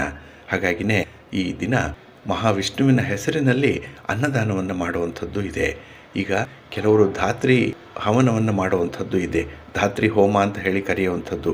ಇದು ಕೂಡ ಈ ನೆಲ್ಲಿಯ ಮರಕ್ಕೆ ವಿಶೇಷ ಪ್ರಾಧಾನ್ಯತೆಯನ್ನು ಕೊಡುವಂಥ ಒಂದು ಸಂಸ್ಕಾರ. ಹಾಗಾಗಿನೇ ಈ ಏಕಾದಶಿ ಈ ಎಲ್ಲ ಕಾರಣಗಳಿಂದ ಬಹಳ ವಿಶಿಷ್ಟವಾದಂಥ ಆಚರಣೆಯಿಂದ ಕೂಡಿರುವಂಥದ್ದು. ಹಾಗೆ ಈ ದಿನ ಯಾರು ವ್ರತವನ್ನು ಮಾಡ್ತಾರೆ ಅವರು ಕಠಿಣ ಉಪವಾಸದಿಂದ ಇರುವಂಥದ್ದು. ಹಾಗೆ ಸದಾಕಾಲ ವಿಷ್ಣುವನ್ನು ಆರಾಧನೆ ಮಾಡುವಂಥದ್ದು, ವಿಷ್ಣುವಿನ ಸ್ಮರಣೆ, ಪ್ರಾರ್ಥನೆ, ಶ್ಲೋಕಗಳನ್ನು ಹೇಳ್ಕೊಳ್ಳುವಂಥದ್ದು, ವಿಷ್ಣು ಪುರಾಣವನ್ನು ಶ್ರವಣ ಮಾಡುವಂಥದ್ದು, ಹಾಗೆ ವಿಷ್ಣುವಿನ ಸನಿಹದಲ್ಲೇ ಇದ್ದು ವಿಷ್ಣುವನ್ನೇ ಸದಾಕಾಲ ಮನಸ್ಸಿನಲ್ಲಿ ತುಂಬಿಕೊಳ್ಳುವಂಥದ್ದು ಈ ಏಕಾದಶಿಯ ದಿನದಂದು. ಇನ್ನು ಈ ದಿನ ಕೆಲವರು ಧಾನ್ಯಗಳನ್ನು ದಾನ ಮಾಡುವಂಥದ್ದು ಕೂಡ ಇದೆ. ಇದರಿಂದ ಮಹಾಪುಣ್ಯ ಲಭಿಸತ್ತೆ ಅನ್ನುವಂಥ ಒಂದು ವಿಚಾರ ಕೂಡ ಇದೆ. ಹಾಗಾಗಿನೇ ಈ ದಿನ ಉಪವಾಸದ ಜೊತೆಗೆ ವಿಷ್ಣುವನ್ನು ಆರಾಧನೆ ಮಾಡುವುದರ ಜೊತೆಗೆ ಕೈಲಾದಂತಹ ದಾನ ಧರ್ಮಾದಿಗಳನ್ನು ಮಾಡಬೇಕು ಅನ್ನುವಂಥದ್ದು ಈ ಏಕಾದಶಿಯ ಹಿನ್ನೆಲೆಯಲ್ಲಿ ಇರುವಂಥದ್ದು. ಹಾಗೆ ಈ ದಿನದ ಏಕಾದಶಿಯ ವ್ರತ ಜೊತೆಗೆ ಈ ನೆಲ್ಲಿಯ ಮರದ ಪೂಜೆಯಿಂದ ಆ ವ್ಯಕ್ತಿಯ ಆರೋಗ್ಯ ವರ್ಧನೆಯಾಗುತ್ತೆ. ಯಾವುದೇ ರೀತಿಯ ಬಾಧೆಗಳು, ಕಾಯಿಲೆಗಳು ದೇಹವನ್ನು ಬಾಧಿಸ್ತಾ ಇದ್ದರೂ ಕೂಡ ಅದು ನಿವಾರಣೆಯಾಗುತ್ತೆ ಅನ್ನುವಂಥ ಒಂದು ನಂಬಿಕೆ ಇದೆ. ಹಾಗೆ ಆ ವ್ಯಕ್ತಿ ವಿಷ್ಣುವಿನ ನಿವಾಸವಾದಂಥ ವೈಕುಂಠವನ್ನು ತಲುಪ್ತಾನೆ ಕೊನೆಗಾಲದಲ್ಲಿ ಅನ್ನುವಂಥ ಒಂದು ನಂಬಿಕೆ ಕೂಡ ಇದೆ. ಹಾಗಾಗಿನೇ ಈ ಏಕಾದಶಿಯ ಆಚರಣೆ ಅತ್ಯಂತ ಮಹತ್ವವನ್ನು ಪಡ್ಕೊಂಡಿರುವಂಥದ್ದು. ಅದರಲ್ಲೂ ಬ್ರಹ್ಮಾಂಡ ಪುರಾಣದಲ್ಲಿ ಈ ಒಂದು ವಿಚಾರವನ್ನು ಬಹಳ ಸವಿಸ್ತಾರವಾಗಿ ತಿಳಿಸಿದ್ದಾರೆ. ಅಂದರೆ ಈ ನೆಲ್ಲಿಯ ಮರ ಹೇಗೆ ಆರೋಗ್ಯವರ್ಧಕ, ಯಾವ ಯಾವ ಔಷಧೀಯ ಗುಣಗಳನ್ನು ಇದು ಹೊಂದಿದೆ, ಹಾಗೆ ಇದನ್ನು ಉಪಯೋಗಿಸೋದ್ರಿಂದ ಯಾವ ರೀತಿಯ ಕಾಯಿಲೆಗಳು ಗುಣ ಆಗುತ್ತೆ, ಆಯುರ್ವೇದದಲ್ಲಿ ಇದಕ್ಕಿರುವಂತಹ ಸ್ಥಾನ ಏನು ಅನ್ನುವಂಥ ವಿಚಾರಗಳು ಇಲ್ಲಿ ಬರುತ್ತೆ. ಹಾಗಾಗಿನೇ ಆಯುರ್ವೇದದಲ್ಲಿ ಈ ನೆಲ್ಲಿಯನ್ನು ಬಹಳ ವಿಶೇಷವಾಗಿ ಬಳಸ್ತಾರೆ. ಹಾಗೆ ರಾಮಾಯಣದಲ್ಲೂ ಕೂಡ ವಾಲ್ಮೀಕಿಯವರು ಈ ಅಮಲಕಿಯ ಬಗ್ಗೆ ವಿಶೇಷವಾದಂಥ ಉಲ್ಲೇಖವನ್ನು ಮಾಡಿದ್ದಾರೆ. ಇನ್ನು ಆರೋಗ್ಯದ ವಿಚಾರದಲ್ಲಿ ತುಂಬ ಅದೃಷ್ಟವನ್ನು ತರುವಂತಹ ಈ ಅಮಲಕ್ಕಿ ಏಕಾದಶಿ ಒಂದು ವ್ರತದ ರೀತಿಯಲ್ಲಿ ಆಚರಣೆ ಮಾಡಬೇಕು ಅನ್ನುವಂಥ ಒಂದು ನಿಯಮ ಕೂಡ ಇದೆ. ಹಾಗಾಗಿ ಏಕಾದಶಿ ಮಹಾಶಿವರಾತ್ರಿಯ ನಂತರದಲ್ಲಿ ಬರುವಂಥದ್ದು. ಹಾಗೆ ಹೋಳಿ ಹಬ್ಬದ ನಡುವೆ ಅಂದರೆ ಹೋಳಿ ಹಬ್ಬಕ್ಕೂ ಮೊದಲು ಬರುವಂಥ ಏಕಾದಶಿ. ಹಾಗಾಗಿ ಬಹಳ ಪವಿತ್ರವಾಗಿರುವಂಥ ಏಕಾದಶಿ ಅಂತ ಹೇಳಿ ಇದನ್ನು ಕರೀತಾರೆ. ಇನ್ನು ಈ ದಿನ ಯಾರು ನೆಲ್ಲಿಯ ಮರವನ್ನು ಪೂಜೆ ಮಾಡ್ತಾರೆ ಅಥವಾ ನೆಲ್ಲಿಯ ಮರವನ್ನು ಸ್ಪರ್ಶ ಮಾಡಿ ಪ್ರದಕ್ಷಿಣೆ ಮಾಡಿ ನಮಸ್ಕಾರವನ್ನು ಮಾಡ್ತಾರೋ ಅಂಥವ್ರಿಗೆ ಲಕ್ಷ್ಮೀ ಕಟಾಕ್ಷ ಉಂಟಾಗತ್ತೆ ಅಂತ ಕೂಡ ಹೇಳ್ತಾರೆ. ಹಾಗಾಗಿ ಈ ದಿನದಲ್ಲಿ ಲಕ್ಷ್ಮಿಯನ್ನು ಒಲಿಸ್ಕೊಳ್ಬೇಕು. ನೀವು ಮಾಡುವಂಥ ವ್ಯಾಪಾರ ವ್ಯವಹಾರಗಳು ಚೆನ್ನಾಗಿ ನಡೀಬೇಕು, ಲಾಭ ಬರಬೇಕು ಅಂತ ಹೇಳಿದ್ರೆ ಈ ದಿನ ನೆಲ್ಲಿಯ ಮರವನ್ನು ಪೂಜೆ ಮಾಡಬೇಕು. ಹಾಗೆ ಅದನ್ನು ಸ್ಪರ್ಶ ಮಾಡಿ ಅಂದರೆ ಅದನ್ನು ಮುಟ್ಟಿ ನಮಸ್ಕಾರ ಮಾಡಬೇಕು ಅನ್ನುವಂಥದ್ದು ಕೂಡ ಇದೆ. ಹಾಗೆ ಈ ದಿನ ಶ್ರೀಕೃಷ್ಣ ರಾಧೆಯ ಜೊತೆ ಈ ಮರದಲ್ಲಿ ನೆಲೆಸಿರ್ತಾನೆ. ಹಾಗಾಗಿನೇ ಈ ಮರದಲ್ಲಿ ಇರುವಂತಹ ನೆಲ್ಲಿಯನ್ನು ಉಪಯೋಗಿಸುವಂಥದ್ದು, ಹಾಗೆ ಈ ಮರದ ಸನಿಹದಲ್ಲಿ ನಿಂತು ಅದರ ಗಾಳಿಯನ್ನು ಸೇವನೆ ಮಾಡುವಂಥದ್ದು ಪರಮ ಪವಿತ್ರ ಅನ್ನುವಂಥ ಒಂದು ನಂಬಿಕೆ ಕೂಡ ಇದೆ. ಹಾಗಾಗಿ ಯಾವುದೇ ವ್ಯಕ್ತಿ ಉತ್ತಮವಾದಂತಹ ಆರೋಗ್ಯ ಸಂಪತ್ತನ್ನು ಸಂಪಾದನೆ ಮಾಡಿಕೊಳ್ಬೇಕು ಅಂತ ಹೇಳಿದ್ರೆ ಈ ದಿನ ಈ ಆಮ್ಲ ಮರವನ್ನು ಪೂಜೆ ಮಾಡಬೇಕು. ಹಾಗೆ ಈ ಅಮಲಕ್ಕಿ ಏಕಾದಶಿಯ ಹಿನ್ನೆಲೆಯಲ್ಲಿ ಒಂದು ಪೌರಾಣಿಕ ಕಥೆ ಇದೆ. ಅದೇನೆಂದರೆ, ನಮ್ಮ ಪುರಾಣಗಳ ಪ್ರಕಾರ ಈ ನೆಲ್ಲಿ ಮರದಲ್ಲಿ ಮಹಾವಿಷ್ಣು ಕೇಶವ ಹಾಗೆ ಧನ್ವಂತರಿ ರೂಪದ ಅಂಶದಿಂದ ನೆಲೆಸಿರ್ತಾನೆ ಅಂತ ಹೇಳ್ತಾರೆ. ಇನ್ನು ಬ್ರಹ್ಮಾಂಡ ಪುರಾಣದಲ್ಲಿ ಈ ಏಕಾದಶಿಯ ಮಹತ್ವವನ್ನು ಆಚರಿಸುವಂತಹ ಒಂದು ಪೌರಾಣಿಕ ಕಥೆ ಇದೆ. ಅದೇನೆಂದರೆ, ಹಿಂದೆ ವಿದಿಶ ಅಥವಾ ವೈದಿಶ ಅನ್ನುವಂಥ ರಾಜ್ಯವನ್ನು ಧರ್ಮಿಷ್ಠನಾದಂತಹ ಚಿತ್ರಸೇನ ಅನ್ನುವಂಥ ರಾಜ ಆಳ್ತಾ ಇದ್ದ. ಆ ರಾಜ ತನ್ನ ರಾಜ್ಯದಲ್ಲಿ ಎಲ್ಲರೂ ಕೂಡ ಹಬ್ಬ, ವ್ರತ ಇತ್ಯಾದಿಗಳನ್ನು ಪದ್ಧತಿಯಂತೆ ಅನುಸರಣೆ ಮಾಡಬೇಕು ಅಂತ ಹೇಳಿ ಒಂದು ಆದೇಶವನ್ನು ಮಾಡಿರ್ತಾನೆ. ಅಂದರೆ ಅವರವರ ಪಾಲಿಗೆ ಬಂದಿರುವಂತಹ ಆಚಾರ ವಿಚಾರಗಳೇನಿದೆ ಅದನ್ನು ಚಾಚೂ ತಪ್ಪದೆ ಪರಿಪಾಲನೆ ಮಾಡಬೇಕು, ಅದನ್ನು ಯಾರೂ ಕೂಡ ಉಲ್ಲಂಘಿಸಬಾರ್ದು ಅನ್ನುವಂಥ ರೀತಿಯಲ್ಲಿ ಒಂದು ಕಟ್ಟಾಜ್ಞೆಯನ್ನು ಮಾಡಿರ್ತಾನೆ. ಅದೇ ರೀತಿಯಲ್ಲಿ ಈ ಏಕಾದಶಿಯ ವ್ರತವನ್ನು ಕೂಡ ಮಾಡಬೇಕು. ಅದರಲ್ಲೂ ಈ ಅಮಲಕ್ಕಿ ಏಕಾದಶಿ ವ್ರತವನ್ನು ಪ್ರತಿಯೊಬ್ಬರೂ ಕೂಡ ಅನುಸರಣೆ ಮಾಡಬೇಕು ಅನ್ನುವಂಥ ಒಂದು ರಾಜಾಜ್ಞೆ ಆಗಿರುತ್ತೆ. ಆ ದಿನ ತಪ್ಪದೆ ಉಪವಾಸವನ್ನು ಮಾಡಬೇಕು, ವಿಷ್ಣುವನ್ನು ಪೂಜೆ ಮಾಡಬೇಕು ಅನ್ನುವಂಥ ಒಂದು ಆಜ್ಞೆಯನ್ನು ಹೊರಡಿಸಿರ್ತಾನೆ. ಹೀಗೆ ಆ ರಾಜ್ಯದಲ್ಲಿ ಸುಭಿಕ್ಷೆಗಳು ಇರುತ್ತೆ, ಎಲ್ಲರೂ ಕೂಡ ಸಂತೋಷದಿಂದ ಇರ್ತಾರೆ. ಯಾಕೆ ಅಂತ ಹೇಳಿದ್ರೆ ಭಗವಂತನ ಆರಾಧನೆಯನ್ನು ಮಾಡ್ತಾ ಇರ್ತಾರೆ. ಇನ್ನು 15 ದಿನಕ್ಕೆ ಒಮ್ಮೆ ಉಪವಾಸವನ್ನು ಮಾಡೋದ್ರಿಂದ ಅವರ ಆರೋಗ್ಯ ಕೂಡ ಚೆನ್ನಾಗಿರುತ್ತೆ. ಚೈತನ್ಯದಾಯಕವಾದಂಥ ಕೆಲಸಗಳನ್ನು ಪ್ರಜೆಗಳು ಮಾಡ್ತಾ ಇರ್ತಾರೆ. ಹಾಗೆ ಇರುವಂಥ ಸಂದರ್ಭದಲ್ಲಿ ಒಮ್ಮೆ ಚಿತ್ರಸೇನ ಬೇಟೆಯಾಡುವಂಥ ಉದ್ದೇಶದಿಂದ ಕಾಡಿಗೆ ಹೋಗ್ತಾನೆ. ಆ ಕಾಡಿನ ಮಧ್ಯದಲ್ಲಿ ಚಿತ್ರಸೇನ ತನಗೆ ಅರಿವಿಲ್ಲದಂತೆ ದಾರಿಯನ್ನು ತಪ್ಪಿಸ್ಕೊಳ್ತಾನೆ. ಗೊತ್ತಾಗಲ್ಲ ಅವನಿಗೆ. ಆ ದಿನ ಸಂಜೆ ಅರಮನೆಗೆ ವಾಪಸ್ಸು ಬರಲಿಕ್ಕೆ ಸಾಧ್ಯ ಆಗಲ್ಲ. ಹಾಗೆ ಆ ಕಾಡಿನಲ್ಲಿದ್ದಂತಹ ಕೆಲವು ರಾಕ್ಷಸರು ಆತನನ್ನು ಹಿಡಿತಾರೆ. ಅಂದರೆ ಈಗಾಗಲೇ ರಾಕ್ಷಸರಿಗೆ ಆ ಚಿತ್ರಸೇನನಿಂದ ಭಯಂಕರವಾದಂಥ ಅವಮಾನಗಳಾಗಿರುತ್ತೆ. ಯಾಕೆ ಅಂತ ಹೇಳಿದ್ರೆ ಆ ರಾಕ್ಷಸರು ಋಷಿಗಳಿಗೆ, ಮುನಿಗಳಿಗೆ, ಪ್ರಜೆಗಳಿಗೆ ಹೆಚ್ಚು ರೀತಿಯ ಉಪಟಳವನ್ನು ಕೊಡ್ತಾ ಇರ್ತಾರೆ. ಹಾಗಾಗಿನೇ ಅಂಥ ರಾಕ್ಷಸರನ್ನೆಲ್ಲವರನ್ನು ಕೂಡ ಅವನು ಸೋಲಿಸಿ ಕಾಡಿಗೆ ಅಟ್ಟುಬಿಟ್ಟಿರ್ತಾನೆ. ಆದ್ದರಿಂದಲೇ ಕಾಡಿನಲ್ಲಿ ವಾಸ ಮಾಡ್ತಾ ಇದ್ದಂಥ ಈ ರಾಕ್ಷಸರಿಗೆ ಚಿತ್ರಸೇನನನ್ನು ಕಂಡು ಸಂತೋಷ. ಯಾಕೆ ಅಂತ ಹೇಳಿದ್ರೆ ತಾನಾಗಿಯೇ ಬಂದು ತಮ್ಮ ಸೆರೆಗೆ ರಾಜ ಬಂದು ಸಿಕ್ಕಿ ಹಾಕ್ಕೊಂಡ ಅಂತ ಹೇಳಿ ಅವರು ರಾಜನನ್ನು ಕೊಲ್ಲಲಿಕ್ಕೆ ಮುಂದಾಗ್ತಾರೆ. ಹಾಗೆ ಆ ರಾಜ ಎಷ್ಟು ಹೋರಾಡಿದ್ರೂ ಕೂಡ ರಾಕ್ಷಸರ ಕೈ ಮೇಲಾಗ್ತಾ ಇರುತ್ತೆ. ಹಾಗಾಗಿ ಚಿತ್ರಸೇನನಿಂದ ಆದಂತಹ ಅವಮಾನವನ್ನು ತೀರಿಸ್ಕೊಳ್ಬೇಕು ಅಂತ ಹೇಳಿದ್ರೆ ಇದೇ ಸರಿಯಾದ ಸಮಯ ಅಂತ ಹೇಳಿ ಆತನನ್ನು ಅಂತಿಮವಾಗಿ ಮುಗಿಸ್ಲಿಕ್ಕೆ ರಾಕ್ಷಸರು ಸಿದ್ಧರಾಗ್ತಾರೆ. ಆದರೆ ಆ ಒಂದು ಹೋರಾಟದಲ್ಲಿ ಚಿತ್ರಸೇನ ಪ್ರಜ್ಞಾಹೀನನಾಗಿ ನೆಲದ ಮೇಲೆ ಉರುಳುತ್ತಾನೆ. ಆಗ ರಾಕ್ಷಸರೆಲ್ಲ ಅವರ ಕತ್ತಿಯನ್ನು ಇರಿದು ಚಿತ್ರಸೇನನನ್ನು ವಧೆ ಮಾಡಲಿಕ್ಕೆ ಮುಂದಾಗ್ತಾರೆ. ಅಷ್ಟರಲ್ಲಿ ಚಿತ್ರಸೇನನ ದೇಹದಿಂದ ಓರ್ವ ದೇವತೆ ಹೊರಬರ್ತಾಳೆ. ಹಾಗಾಗಿ ಚಿತ್ರಸೇನನಲ್ಲಿ ಇದ್ದಂತಹ ಒಂದು ಚೈತನ್ಯ ಹೊರಬರುತ್ತೆ, ಒಂದು ಎನರ್ಜಿ ಅದು ಹೊರಬಂದು ರಾಕ್ಷಸರನ್ನೆಲ್ಲ ನಿಮಿಷ ಮಾತ್ರದಲ್ಲೇ ನಾಶ ಮಾಡಿಬಿಡುತ್ತೆ. ಹಾಗಾಗಿ ಚಿತ್ರಸೇನನಿಗೆ ಪ್ರಜ್ಞೆ ಇಲ್ಲದೇ ಇದ್ದರೂ ಕೂಡ ಅವನಲ್ಲಿರುವಂತಹ ಒಂದು ಶಕ್ತಿ ಏನಿದೆ ಅದು ಆ ರಾಕ್ಷಸರ ವಿರುದ್ಧ ಹೋರಾಡುತ್ತೆ. ಜೊತೆಗೆ ಸತ್ತು ಬಿದ್ದಂತಹ ಈ ರಾಕ್ಷಸರು ಚಿತ್ರಸೇನನ ಸುತ್ತ ಬಿದ್ದಿರ್ತಾರೆ. ಹಾಗೆ ಸ್ವಲ್ಪ ಹೊತ್ತಿನ ನಂತರದಲ್ಲಿ ಚಿತ್ರಸೇನನಿಗೆ ಎಚ್ಚರ ಆಗುತ್ತೆ. ಎದ್ದು ನೋಡ್ತಾನೆ, ಸುತ್ತಲೂ ಕೂಡ ರಾಕ್ಷಸರು ಸತ್ತು ಬಿದ್ದಿರ್ತಾರೆ. ಅವನಿಗೆ ಆಶ್ಚರ್ಯ. ಜೊತೆಗೆ ಅವನು ಬಿದ್ದಂತಹ ಒಂದು ಸ್ಥಳ ಯಾವುದು ಅಂತ ಹೇಳಿದ್ರೆ ಅದು ನೆಲ್ಲಿಯ ಮರ. ಹಾಗಾಗಿ ಆ ನೆಲ್ಲಿಯ ಮರದಲ್ಲಿ ಒಂದು ಅಶರೀರವಾಣಿ ನುಡಿಯುತ್ತೆ. ಹಾಗಾಗಿ ಆ ಅಶರೀರವಾಣಿ ರಾಜನಿಗೆ ಹೇಳುವಂಥ ಮಾತು ಬಹಳ ವಿಶೇಷ. ಯಾಕೆ ಅಂತ ಹೇಳಿದ್ರೆ, ರಾಜ, ನೀನು ಇಲ್ಲಿಯವರೆಗೆ ಅನುಸರಣೆ ಮಾಡಿಕೊಂಡು ಆಚರಣೆ ಮಾಡಿಕೊಂಡು ಬಂದಿರುವಂತಹ ಏಕಾದಶಿಯ ವ್ರತ, ಅದರ ಮಹಿಮೆಯಿಂದ ಈ ದಿನ ನೀನು ಪಾರಾಗಿದ್ದೀಯ. ಹಾಗಾಗಿ ಈ ವ್ರತದ ಆಚರಣೆಯಿಂದ ವಿಷ್ಣುವೇ ನಿನ್ನನ್ನು ಸಂರಕ್ಷಣೆ ಮಾಡಿದ್ದಾನೆ. ಅದರಲ್ಲೂ ಈ ಅಮಲಕ್ಕಿ ಮರದ ಕೆಳಗೆ ನೀನು ಬಿದ್ದಿದ್ದರಿಂದ ನಿನ್ನ ಪ್ರಾಣ ಉಳಿತು. ಹಾಗೆ ಅತ್ಯಂತ ಪುಣ್ಯಕರವಾದಂತಹ ಒಂದು ಕೆಲಸ ನೀನು ಮಾಡಿರುವಂಥದ್ದು, ಪ್ರತಿ ಏಕಾದಶಿ ಆಚರಣೆ ಮಾಡಿದ್ದೀಯಾ. ಜೊತೆಗೆ ಈ ಅಮಲಕಿ ಏಕಾದಶಿಯ ವ್ರತವನ್ನು ಬಹಳ ಶ್ರದ್ಧಾ ಭಕ್ತಿಗಳಿಂದ ನೀನು ಅನುಸರಣೆ ಮಾಡಿದ್ದೀಯ. ಹಾಗಾಗಿ ಮತ್ತೆ ನೀನು ರಾಜ್ಯಕ್ಕೆ ಮರಳಿ ಪ್ರಜೆಗಳ ಪರಿಪಾಲನೆ ಮಾಡು ಅಂತ ಹೇಳಿ ಅಶರೀರವಾಣಿ ನುಡಿಯುತ್ತೆ. ಹಾಗೆ ರಾಜ ಸಾವರಿಸಿಕೊಂಡು ಎದ್ದು ಮತ್ತೆ ತನ್ನ ರಾಜ್ಯವನ್ನು ತಲುಪ್ತಾನೆ. ಇದು ಈ ಅಮಲಕಿ ಏಕಾದಶಿಯ ಬಗ್ಗೆ ಇರುವಂಥ ಒಂದು ಪೌರಾಣಿಕ ಕಥೆ. ಹಾಗಾಗಿ ಈ ಅಮಲಕಿ ಮರದ ಕೆಳಗೆ ಅಂದರೆ ನೆಲ್ಲಿಯದ ಮರದ ಕೆಳಗೆ ಬಿದ್ದಂತಹ ರಾಜನಿಗೆ ಪುನರ್ಜನ್ಮ ಪ್ರಾಪ್ತಿಯಾಯಿತು. ಹಾಗಾಗಿ ಈ ಮರಕ್ಕೆ ಅಷ್ಟೊಂದು ಶಕ್ತಿ ಇದೆ, ಪರಮ ಪವಿತ್ರವಾಗಿದೆ. ಆರೋಗ್ಯವರ್ಧನೆಗೂ ಕೂಡ ಈ ನೆಲ್ಲಿಕಾಯಿಯನ್ನು ಉಪಯೋಗಿಸುವಂಥದ್ದು, ಬೇರೆ ಬೇರೆ ರೀತಿಯಲ್ಲಿ ಇದನ್ನು ಉಪಯೋಗಿಸುವಂಥದ್ದು ಕೂಡ ಇದೆ. ಹಾಗಾಗಿ ಈ ದಿನ ಸಾಧ್ಯ ಆದರೆ ನೆಲ್ಲಿಯ ಮರವನ್ನು ನೀವು ಸ್ಪರ್ಶ ಮಾಡಿ ನಮಸ್ಕಾರ ಮಾಡಿಕೊಳ್ಳಿ, ಪೂಜೆ ಮಾಡಿ. ನೆಲ್ಲಿಯ ಕಾಯಿಯಿಂದ ಯಾವುದಾದ್ರೂ ಒಂದು ಖಾದ್ಯವನ್ನು ತಯಾರು ಮಾಡಿ ಅದನ್ನು ನಿಮ್ಮ ಆಹಾರ ಕ್ರಮದಲ್ಲಿ ನಾಳೆ ಸೇವನೆ ಮಾಡುವಂಥದ್ದನ್ನು ರೂಢಿಸ್ಕೊಳ್ಳಿ, ಖಂಡಿತ ಒಳ್ಳೆಯದಾಗತ್ತೆ. ಹಾಗಾಗಿ ಈ ದಿನದ ಅಮಲಕಿ ಏಕಾದಶಿ ತಮ್ಮೆಲ್ಲರಿಗೂ ಕೂಡ ಆರೋಗ್ಯವನ್ನು ತರಲಿ.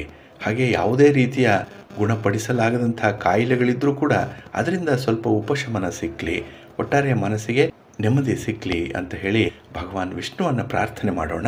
ಬನ್ನಿ ಪ್ರೀತಿಯ ವೀಕ್ಷಕ ಬಂಧುಗಳೇ, ಇನ್ನು ಮುಂದೆ ದ್ವಾದಶ ರಾಶಿಯವರ ಗೋಚಾರ ಫಲಗಳು ಹೇಗಿವೆ ನೋಡೋಣ ಬನ್ನಿ.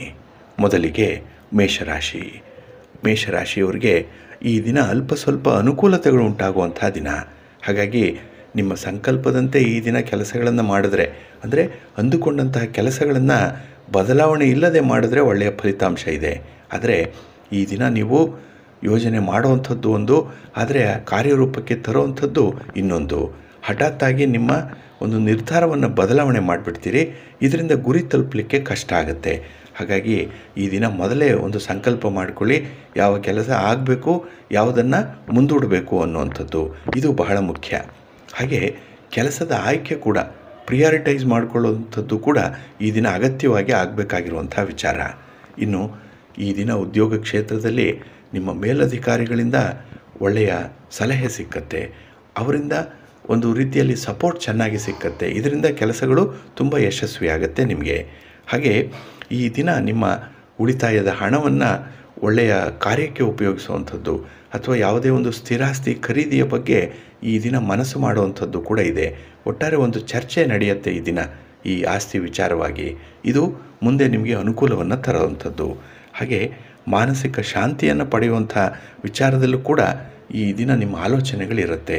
ಮನಸ್ಸಿಗೆ ಸಮಾಧಾನ ಬೇಕು, ಯಾವುದೇ ರೀತಿಯ ಗೊಂದಲ ಗೋಜಲಗಳಿರಬಾರ್ದು. ಆ ರೀತಿಯಲ್ಲಿ ಸಮಸ್ಯೆಯನ್ನು ಹೇಗೆ ಪರಿಹಾರ ಮಾಡಿಕೊಳ್ಬೇಕು ಅನ್ನುವಂಥ ನಿಟ್ಟಿನಲ್ಲಿ ನಿಮ್ಮ ಪ್ರಯತ್ನ ಇರುತ್ತೆ. ಪ್ರಯತ್ನ ಮುಂದುವರಿಸಿ ಒಳ್ಳೆಯ ಫಲ ನಿಮಗೆ ಸಿಕ್ಕತ್ತೆ. ನಿಮ್ಮ ಇಷ್ಟ ದೇವರನ್ನು ಆರಾಧನೆ ಮಾಡಿ. ಹಾಗೆ ಭಕ್ತಿಯಿಂದ ಈ ದಿನ ಆಂಜನೇಯ ಸ್ತೋತ್ರವನ್ನು ಹೇಳ್ಕೊಳ್ಳಿ, ಹನುಮಾನ್ ಚಾಲೀಸನ್ನು ಪಠಣ ಮಾಡ್ಕೊಳ್ಳಿ, ಒಳ್ಳೆಯದಾಗತ್ತೆ. ನಿಮ್ಮ ಅದೃಷ್ಟದ ಬಣ್ಣ ಕೇಸರಿ, ಅದೃಷ್ಟದ ದಿಕ್ಕು ಪೂರ್ವ ದಿಕ್ಕು, ಅದೃಷ್ಟ ಸಂಖ್ಯೆ 1. ವೃಷಭರಾಶಿ. ವೃಷಭರಾಶಿಯವರು ಈ ದಿನ ಸ್ವಲ್ಪ ಪ್ರಯತ್ನವನ್ನು ಮುಂದುವರಿಸಬೇಕಾಗಿರುವಂಥ ದಿನ. ಅಂದರೆ ಸ್ಥಗಿತಗೊಂಡಿರುವಂಥ ಕೆಲಸಗಳನ್ನು ಪೂರ್ಣಗೊಳಿಸಬೇಕು. ಅರ್ಧಂಬರ್ಧ ಆಗಿರುವಂಥ ಕೆಲಸಗಳಿದೆ, ಅದನ್ನು ಮುಗಿಸಿ ನಂತರದಲ್ಲಿ ಹೊಸ ಕೆಲಸವನ್ನು ನೀವು ಆರಂಭ ಮಾಡ್ಬೋದು. ಹಾಗೆ ಈ ದಿನ ಮನೆಯಲ್ಲಿ ಸ್ವಲ್ಪ ಒತ್ತಡದ ವಾತಾವರಣ ಇರುವಂಥದ್ದು, ಮನೆ ಕೆಲಸಗಳು ಜಾಸ್ತಿ. ಹಾಗೆ ಮನೆಯನ್ನು ಸ್ವಲ್ಪ ಅಲಂಕೃತಗೊಳಿಸಬೇಕು ಅನ್ನುವಂಥ ಒಂದು ಮನಸ್ಥಿತಿ ಕೂಡ ಇದೆ. ಯಾರೋ ನೆಂಟರು ಬರುವಂಥದ್ದು ಅಥವಾ ನಿಮ್ಮ ಸ್ನೇಹಿತರ ಒಂದು ಭೇಟಿ ಮನೆಗೆ ಆಗುವಂಥದ್ದು, ಇದರಿಂದ ಮನೆಯನ್ನು ಸ್ವಲ್ಪ ಅಚ್ಚುಕಟ್ಟಾಗಿ ಇಟ್ಕೊಳ್ಬೇಕು ಅನ್ನುವಂಥ ಹಿನ್ನೆಲೆಯಲ್ಲಿ ಸ್ವಲ್ಪ ಹೆಚ್ಚು ಕೆಲಸವನ್ನು ಮಾಡುವಂಥದ್ದು ಕೂಡ ಇದೆ. ಹಾಗೆ ಈ ದಿನ ನಿಮ್ಮ ಮಕ್ಕಳಿಂದ ಒಳ್ಳೆಯ ಸುದ್ದಿಯನ್ನು ಪಡೆಯುವಂಥದ್ದು, ಮನಸ್ಸಿಗೆ ಸಮಾಧಾನ ಇದೆ. ಹಾಗೆ ಕುಟುಂಬದಲ್ಲೂ ಕೂಡ ನೆಮ್ಮದಿಯ ವಾತಾವರಣ ಇದೆ. ಆದರೆ ನೀವಾಗಿ ಮಾಡಿಕೊಳ್ಳುವಂಥ ಕೆಲವು ತಪ್ಪುಗಳೇನಿದೆ, ಇದರಿಂದ ಸ್ವಲ್ಪ ನೆಮ್ಮದಿಗೆ ಭಂಗ ಬರುವಂಥದ್ದು. ಹಾಗಾಗಿ ಚೆನ್ನಾಗಿರ್ತೀರಿ, ಇದ್ದಕ್ಕಿದ್ದ ಹಾಗೇ ಏನೋ ಒಂದು ಘಟನೆ ಸಂಭವಿಸುವಂಥದ್ದು, ಇದು ಮನಸ್ಸಿಗೆ ಸ್ವಲ್ಪ ಬೇಸರವನ್ನು ತರಿಸುವಂಥ ವಿಚಾರಗಳು. ಹಾಗಾಗಿನೇ ಈ ದಿನದ ವಾತಾವರಣ ಏನಿದೆ ಅದು ಸಂತೋಷದಿಂದ ಇರಬೇಕು, ಅದನ್ನು ಕಾಯ್ದುಕೊಳ್ಬೇಕು. ಹಾಗಾಗಿ ಒಂದು ಕನ್ಸಿಸ್ಟೆನ್ಸಿಯನ್ನು ಇಟ್ಕೊಂಡ್ರೆ ಈ ದಿನ ಮನಸ್ಸಿಗೆ ಸಮಾಧಾನ ಇರುತ್ತೆ. ಇನ್ನು ವಿಶೇಷವಾಗಿ ನಿಮ್ಮ ಜೀವನ ಸಂಗಾತಿಯೊಂದಿಗೆ ಈ ದಿನ ನಿಮ್ಮ ಜೀವನ ಅದ್ಭುತವಾಗಿರುತ್ತೆ. ಒಳ್ಳೆಯ ಮಾತುಕತೆ ರಸವತ್ತಾಗಿರುತ್ತೆ. ಆದರೆ ಈ ದಿನದಲ್ಲಿ ಯಾವುದೇ ವಿಚಾರ, ಯಾವುದೇ ವ್ಯಕ್ತಿಯ ಬಗ್ಗೆ ಅನುಮಾನ ಪಡಬೇಡಿ, ಒಳ್ಳೆಯದಾಗಲಿ. ನಿಮ್ಮ ಇಷ್ಟ ದೇವರನ್ನು ಆರಾಧನೆ ಮಾಡಿ. ಹಾಗೆ ಭಕ್ತಿಯಿಂದ ಈ ದಿನ ವಿಷ್ಣುವನ್ನು ಪ್ರಾರ್ಥನೆ ಮಾಡಿಕೊಳ್ಳಿ, ವಿಷ್ಣು ಸ್ತೋತ್ರವನ್ನು ಹೇಳ್ಕೊಳ್ಳಿ, ಒಳ್ಳೆಯದಾಗುತ್ತೆ. ನಿಮ್ಮ ಅದೃಷ್ಟದ ಬಣ್ಣ ಬಿಳುಪು, ಅದೃಷ್ಟದ ದಿಕ್ಕು ಉತ್ತರ ದಿಕ್ಕು, ಅದೃಷ್ಟ ಸಂಖ್ಯೆ 9. ಮಿಥುನ ರಾಶಿ. ಮಿಥುನ ರಾಶಿಯವರಿಗೆ ಈ ದಿನದಲ್ಲಿ ನಿಮ್ಮ ಬಂಧುಗಳ ಸಹಕಾರದಿಂದ ನಿಮಗೆ ಬಂದಿರುವಂತಹ ಹಣಕಾಸಿನ ಸಮಸ್ಯೆಗಳು ನಿವಾರಣೆಯಾಗುತ್ತೆ. ಒಟ್ಟಾರೆ ಈ ದಿನ ಲಕ್ಷ್ಮಿ ಕಟಾಕ್ಷ ಉಂಟಾಗುವಂಥದ್ದು, ವ್ಯಾಪಾರ ಚೆನ್ನಾಗಿದೆ, ಅಥವಾ ನೀವು ಮಾಡುವಂಥ ಪ್ರತಿ ಪ್ರಯತ್ನದಲ್ಲೂ ಕೂಡ ಸಮಾಧಾನ ಇದೆ, ಅನುಕೂಲ ಇದೆ ಈ ದಿನ. ಹಾಗೆ ಈ ದಿನ ನಿಮ್ಮ ಹೆಚ್ಚು ಸಮಯವನ್ನು ನಿಸ್ವಾರ್ಥವಾದಂಥ ಸೇವೆಯಲ್ಲಿ ಕಳೀತೀರಿ. ಇದು ಹೈಲೈಟ್ ಆಗುವಂಥದ್ದು. ಅಂದರೆ ನಿಮ್ಮ ಶ್ರಮ, ನಿಮ್ಮ ಸೇವೆ ಈ ದಿನ ಕೆಲವರಿಂದ ಗುರುತಿಸಲ್ಪಡುವಂಥದ್ದು. ಅದಕ್ಕಾಗಿ ನೀವು ಒಳ್ಳೆಯ ಮಾತುಗಳನ್ನು ಕೇಳುವಂಥದ್ದು ಕೂಡ ಈ ದಿನ ಇದೆ. ಹಾಗೆ ನಿಮ್ಮ ಪ್ರೀತಿ ಪಾತ್ರರ ಭಾವನೆಗಳನ್ನು ಈ ದಿನ ಸ್ವಲ್ಪ ಅರ್ಥ ಮಾಡಿಕೊಳ್ಬೇಕು. ಹಾಗಾಗಿ ಪ್ರತಿ ಮಾತಿನಲ್ಲೂ ಒಂದು ಅರ್ಥ ಇದೆ, ಆ ಅರ್ಥದ ಒಳಗೆ ಇನ್ನೊಂದು ಅರ್ಥ ಇರುತ್ತೆ, ಇದು ಒಳ ಅರ್ಥ. ಅಂಥ ಒಂದು ಅಂತರಾರ್ಥವನ್ನು ಈ ದಿನ ಅರ್ಥ ಮಾಡಿಕೊಳ್ಳುವಂಥ ಒಂದು ಪ್ರಯತ್ನವನ್ನು ಮುಂದುವರಿಸಬೇಕಾಗತ್ತೆ. ಇನ್ನು ವಿಶೇಷವಾಗಿ ವೈವಾಹಿಕ ಜೀವನದಲ್ಲಿ ಉತ್ತಮವಾದಂಥ ಪ್ರಯತ್ನಗಳು ನಡೆಯುತ್ತೆ, ಉತ್ತಮ ಫಲ ಕೂಡ ನಿಮಗೆ ಸಿಕ್ಕುವಂಥದ್ದು. ಹಾಗೆ ಈ ದಿನದಲ್ಲಿ ಮನೆಗಾಗಿ ಹೆಚ್ಚು ಕೆಲಸವನ್ನು ಮಾಡ್ತೀರಿ, ಕುಟುಂಬಕ್ಕಾಗಿದ್ದೀರಿ, ಫ್ಯಾಮಿಲಿ ಪರ್ಸನ್ ಈ ದಿನ ನೀವು. ಹಾಗಾಗಿ ಈ ದಿನ ನೀವು ಲಕ್ಷ್ಮೀ ವೆಂಕಟೇಶ್ವರ ಸ್ವಾಮಿ ಆರಾಧನೆ ಮಾಡಿ, ಶಿವಪಾರ್ವತಿಯರ ದರ್ಶನ ಮಾಡಿ, ಒಳ್ಳೆಯದಾಗುತ್ತೆ. ನಿಮ್ಮ ಅದೃಷ್ಟದ ಬಣ್ಣ ಬಿಳುಪು, ಅದೃಷ್ಟದ ದಿಕ್ಕು ಉತ್ತರ ದಿಕ್ಕು, ಅದೃಷ್ಟ ಸಂಖ್ಯೆ 1. ಕರ್ಕಾಟಕ ರಾಶಿ. ಕರ್ಕಾಟಕ ರಾಶಿಯವರು ಈ ದಿನ ಕುಟುಂಬದಲ್ಲಿ ನೀವು ನಿರ್ವಹಣೆ ಮಾಡಬೇಕಾಗಿರುವಂಥ ಜವಾಬ್ದಾರಿಗಳನ್ನು ಪೂರ್ಣಗೊಳಿಸಬೇಕು. ಹಾಗಾಗಿ ಈ ಸೆನ್ಸ್ ಆಫ್ ರೆಸ್ಪಾನ್ಸಿಬಿಲಿಟಿ ಅನ್ನುವಂಥದ್ದು ಬಹಳ ಮುಖ್ಯ ಈ ದಿನ. ಹಾಗೆ ಯಾವುದೇ ಕೆಲಸ ನಿಮ್ಮ ಪಾಲಿಗೆ ಬಂದರೂ ಕೂಡ ಬಹಳ ಸಂತೋಷದಿಂದ ಮಾಡಿ. ಆ ಕೆಲಸವನ್ನು ಒಂದು ರೀತಿಯಲ್ಲಿ ಹೊರೆ ಅಂತ ಅಂದ್ಕೊಳ್ಬೇಡಿ, ಅಂದರೆ ಅದೇ ಬರ್ಡನ್ ಅಂತ ಆಗಬಾರ್ದು. ಖುಷಿಯಿಂದ ಮಾಡುವಂಥ ಕೆಲಸ ನಿಮಗೆ ಒಳ್ಳೆಯ ಫಲವನ್ನು ತರುತ್ತೆ. ಹಾಗೆ ಈ ದಿನದಲ್ಲಿ ನಿಮ್ಮ ದೃಷ್ಟಿಕೋನವನ್ನು ಸ್ವಲ್ಪ ಬದಲಾವಣೆ ಮಾಡಿಕೊಳ್ಳುವಂಥ ಅಗತ್ಯತೆ ಇದೆ. ಕೆಲವು ವಿಚಾರಗಳನ್ನು ನೀವು ಅರ್ಥೈಸ್ಕೊಳ್ಳುವಂಥದ್ದಾಗಲಿ ಅಥವಾ ಕೆಲವರನ್ನು ನೀವು ನೋಡುವಂಥ ದೃಷ್ಟಿಯಾಗಲಿ ಸ್ವಲ್ಪ ಬದಲಾವಣೆ ಆಗಬೇಕು. ಇದು ನೀವು ನಿರೀಕ್ಷೆ ಮಾಡುವಂಥ ಒಂದು ಬದಲಾವಣೆ, ಇದು ಮನಸ್ಸಿಗೆ ಸಮಾಧಾನವನ್ನು ತರುವಂಥದ್ದು. ಹಾಗೆ ಈ ದಿನ ನಿಮ್ಮ ಆರೋಗ್ಯದ ವಿಚಾರದಲ್ಲೂ ಕೂಡ ಸ್ವಲ್ಪ ಜಾಗ್ರತೆಯಿಂದ ಇರಿ. ಇನ್ನು ನಿಮ್ಮ ಒಂದು ಪ್ರಯಾಣ ಈ ದಿನ ನಿಗದಿತ ರೀತಿಯಲ್ಲಿ ಇರಲಿ, ಮೊದಲೇ ಪೂರ್ವ ಸಿದ್ಧತೆಯನ್ನು ಮಾಡಿಕೊಂಡು ಪ್ರಯಾಣವನ್ನು ಮಾಡಿ, ಒಳ್ಳೆಯದಾಗತ್ತೆ. ಹಾಗೆ ಈ ದಿನ ವಿದ್ಯಾರ್ಥಿಗಳಿಗೆ ಸ್ವಲ್ಪ ಸಾಮಾನ್ಯ ದಿನವಾಗಿರುವಂಥದ್ದು, ಅಷ್ಟಾಗಿ ವಿಶೇಷತೆಗಳೇನೂ ನಡೆಯಲ್ಲ, ಆದರೆ ಮನಸ್ಸಿಗೆ ಸಮಾಧಾನ ತರುವಂಥ ಸನ್ನಿವೇಶಗಳು ಇರುತ್ತೆ. ಹಾಗೆ ಈ ದಿನದಲ್ಲಿ ಯಾರಿಂದಲೂ ಕೂಡ ಹೆಚ್ಚು ಸಹಾಯವನ್ನು ನಿರೀಕ್ಷೆ ಮಾಡಬೇಡಿ. ನಿಮ್ಮ ಸಾಮರ್ಥ್ಯಕ್ಕೆ ಅನುಗುಣವಾದಂಥ ಕೆಲಸಗಳನ್ನು ಮುಂದುವರಿಸಿ, ಒಳ್ಳೆಯದಾಗತ್ತೆ. ನಿಮ್ಮ ಇಷ್ಟ ದೇವರನ್ನು ಪ್ರಾರ್ಥನೆ ಮಾಡಿಕೊಳ್ಳಿ. ಹಾಗೆ ಭಕ್ತಿಯಿಂದ ಈ ದಿನ ಗಣಪತಿಯನ್ನು ಆರಾಧನೆ ಮಾಡಿ, ಗಣಪತಿಯ ಸ್ತೋತ್ರವನ್ನು ಹೇಳ್ಕೊಳ್ಳಿ, ಒಳ್ಳೆಯದಾಗತ್ತೆ. ನಿಮ್ಮ ಅದೃಷ್ಟದ ಬಣ್ಣ ಬಿಳುಪು, ಅದೃಷ್ಟದ ದಿಕ್ಕು ಉತ್ತರ ದಿಕ್ಕು, ಅದೃಷ್ಟ ಸಂಖ್ಯೆ 2. ಸಿಂಹರಾಶಿ. ಸಿಂಹರಾಶಿಯವರಿಗೆ ಈ ದಿನ ಫಲಪ್ರದವಾದಂತಹ ದಿನ. ಫಲ ಅಂತ ಹೇಳಿದ್ರೆ ಒಳ್ಳೆಯ ಫಲಿತಾಂಶಗಳು ಸಿಕ್ಕತ್ತೆ. ಒಂದು ಸಣ್ಣ ಪ್ರಯತ್ನ ಕೂಡ ನಿಮಗೆ ಹೆಚ್ಚಿನ ಸಂತೋಷವನ್ನು ತರುತ್ತೆ. ಹಾಗೆ ಯಾವುದೇ ವ್ಯಕ್ತಿಯ ಜೊತೆ ಇರುವಂಥ ಭಿನ್ನಾಭಿಪ್ರಾಯಗಳನ್ನು ಈ ದಿನ ಬಗೆಹರಿಸ್ಕೊಳ್ಳಿಕ್ಕೆ ಒಳ್ಳೆಯ ದಿನ. ಹಾಗಾಗಿ ನಿಮ್ಮ ಪ್ರಯತ್ನ ಈ ಒಂದು ನಿಟ್ಟಿನಲ್ಲೂ ಕೂಡ ತುಂಬ ಯಶಸ್ಸನ್ನು ತರುತ್ತೆ. ಹಾಗೆ ಈ ದಿನ ನಿಮ್ಮ ಪ್ರೀತಿ ಪಾತ್ರರ ಒಡನಾಟ ಏನಿದೆ ತುಂಬ ಸಾಮರಸ್ಯದಿಂದ ಕೂಡಿರುತ್ತೆ. ಹೊಂದಾಣಿಕೆಯ ಸ್ವಭಾವ ಬಹಳ ವಿಶೇಷವಾಗಿದೆ ಈ ದಿನದಲ್ಲಿ.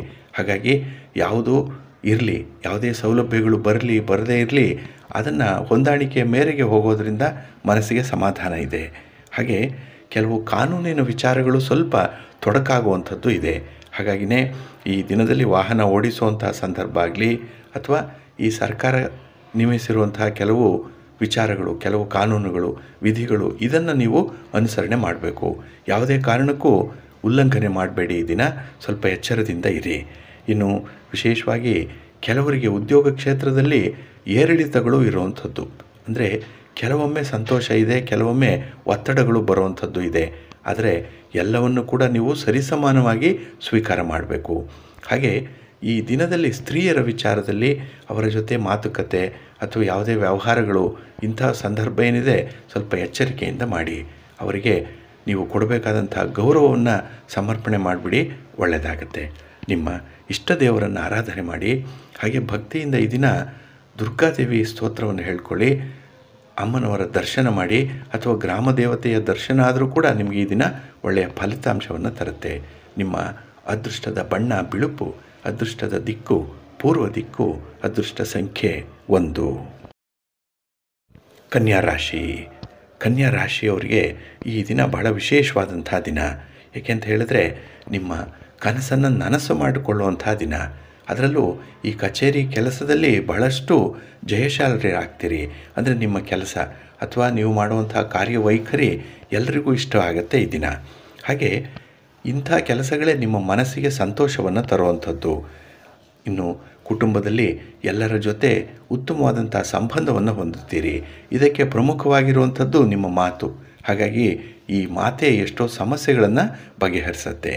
ಹಾಗೆ ಈ ದಿನದಲ್ಲಿ ಕಲಾತ್ಮಕವಾದಂಥ ಕೆಲಸಗಳಲ್ಲಿ ನಿಮ್ಮನ್ನು ನೀವು ತೊಡಗಿಸ್ಕೊಳ್ತೀರಿ. ನಿಮ್ಮಲ್ಲಿರುವಂಥ ಒಂದು ಪ್ರತಿಭೆ ಏನಿದೆ, ಈ ಟ್ಯಾಲೆಂಟ್ ಏನಿದೆ, ಇದು ನಿಮಗೆ ಹೆಚ್ಚಿನ ಗೌರವವನ್ನು ತರುತ್ತೆ. ಜೊತೆಗೆ ಆತ್ಮತೃಪ್ತಿ ಕೂಡ ಈ ದಿನ ಇರುತ್ತೆ. ಹಾಗೆ ಯಾವುದೇ ಒಂದು ಹೊಸ ವಿಚಾರಕ್ಕೆ ಕೈ ಹಾಕಲ್ಲ. ಏಕೆಂದರೆ ಈಗಾಗಲೇ ಆಗಿರುವಂಥ ಅನುಭವಗಳು ನಿಮಗೆ ಆ ಕೆಲಸವನ್ನು ಒಂದಲ್ಲ 2 ಬಾರಿ ಆಲೋಚನೆ ಮಾಡಿ ಮುಂದುವರಿಸಬೇಕು ಅನ್ನುವಂಥ ಒಂದು ಸ್ಥಿತಿಯತ್ತ ಇರುತ್ತೆ. ಹಾಗಾಗಿನೇ ಯಾವುದೇ ಸಮಸ್ಯೆಗಳಿದ್ದರೂ ಕೂಡ ಯಾರಾದರೂ ಗುರುಗಳನ್ನು ನೀವು ಕನ್ಸಲ್ಟ್ ಮಾಡಿ, ಹಿರಿಯರ ಅನುಭವವನ್ನು ಪಡ್ಕೊಳ್ಳಿ, ಸಲಹೆ ಮಾರ್ಗದರ್ಶನ. ಅದರಲ್ಲೂ ಈ ಹಣಕಾಸಿನ ವಿಚಾರದಲ್ಲಿ ಈ ಹಣಕಾಸಿನ ತಜ್ಞರ ಒಂದು ಸಲಹೆ ಬಹಳ ಮುಖ್ಯ ಈ ದಿನದಲ್ಲಿ. ಹಾಗಾಗಿ ಏಕಾಏಕಿ ಯಾವುದೇ ಒಂದು ಗುರುತರವಾದಂಥ ನಿರ್ಧಾರಗಳನ್ನು ಕೈಗೊಳ್ಳಬೇಡಿ. ಸ್ವಲ್ಪ ಸಮಾಧಾನದಿಂದ ನಿರ್ಧರಿಸುವಂಥದ್ದು ಬಹಳ ಉತ್ತಮ. ಹಾಗೆ ಈ ದಿನ ನಿಮ್ಮ ಮನೆ ದೇವರನ್ನು ಸ್ಮರಣೆ ಮಾಡ್ತಾಯಿರಿ.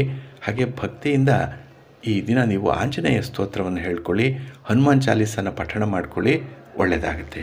ನಿಮ್ಮ ಅದೃಷ್ಟದ ಬಣ್ಣ ಕೇಸರಿ, ಅದೃಷ್ಟದ ದಿಕ್ಕು ಉತ್ತರ ದಿಕ್ಕು, ಅದೃಷ್ಟ ಸಂಖ್ಯೆ 1. ತುಲಾರಾಶಿ. ತುಲಾರಾಶಿಯವರಿಗೆ ಈ ದಿನ ಸ್ವಲ್ಪ ಏರಿಳಿತಗಳಿಂದ ಕೂಡಿರುವಂಥದ್ದು. ಕೈಗೆ ಬಂದ ತುತ್ತು ಬಾಯಿಗಿಲ್ಲ, ಯಾಮಾರುವಂಥದ್ದು ಜಾಸ್ತಿ. ಹಾಗಾಗಿನೇ ತುಂಬ ಅಲರ್ಟ್ ಆಗಿದ್ದರೆ ಮಾತ್ರ ಈ ಕೆಲಸ ನಿಮಗೆ ಸಮಾಧಾನವನ್ನು ತರುತ್ತೆ. ಇಲ್ಲ ಅಂತ ಹೇಳಿದ್ರೆ ಎಲ್ಲೋ ಒಂದು ಕಡೆ ಅತೃಪ್ತಿಯ ಭಾವ ಮೂಡುವಂಥದ್ದು. ಹಾಗೆ ನಿಮ್ಮ ಸ್ನೇಹಿತರಾಗಲಿ, ನಿಮ್ಮ ಸಂಗಾತಿಯಾಗಲಿ ಅಥವಾ ಕುಟುಂಬಸ್ಥರಾಗಲಿ ಈ ದಿನ ನಿಮ್ಮ ಅಭಿಪ್ರಾಯಕ್ಕಾಗಲಿ ನಿಮ್ಮ ಮಾತಿಗಾಗಲಿ ಅವರಿಂದ ಪೂರ್ಣ ಸಹಮತಿ ಇಲ್ಲ. ಹಾಗಾಗಿ ಅವರ ಒಂದು ಕಂಪ್ಲೀಟ್ ಸಪೋರ್ಟ್ ಅನ್ನುವಂಥದ್ದು ನಿಮಗೆ ಸಿಕ್ಕಲ್ಲ, ಅರ್ಧಂಬರ್ಧ ಸಿಕ್ಕತ್ತೆ. ಅದರಲ್ಲೇ ನೀವು ತೃಪ್ತಿಯನ್ನು ಪಡ್ಕೊಳ್ಬೇಕು. ಹಾಗಾಗಿನೇ ಈ ದಿನ ಯಾವುದೇ ಒಂದು ವಿಚಾರದಲ್ಲೂ ಅಸಡ್ಡೆ ಮಾಡಬೇಡಿ, ನೆಗ್ಲೆಕ್ಟ್ ಮಾಡಬೇಡಿ. ಪ್ರತಿಯೊಂದು ವಿಚಾರ ಕೂಡ ತುಂಬ ಗಮನ ಇಟ್ಟು ಮಾಡಬೇಕಾಗತ್ತೆ. ಇನ್ನು ಆರೋಗ್ಯದ ವಿಚಾರ ಅಂತೂ ಈ ದಿನ ನೀವು ತೀವ್ರವಾಗಿ ಗಮನಿಸಬೇಕಾಗಿರುವಂಥದ್ದು. ಹಾಗೆ ಬಹಳಷ್ಟು ಸಮಯದಲ್ಲಿ ನೀವು ನಿಮ್ಮ ಇಂದ್ರಿಯವನ್ನು ನಿಗ್ರಹ ಮಾಡಿಕೊಳ್ಬೇಕು.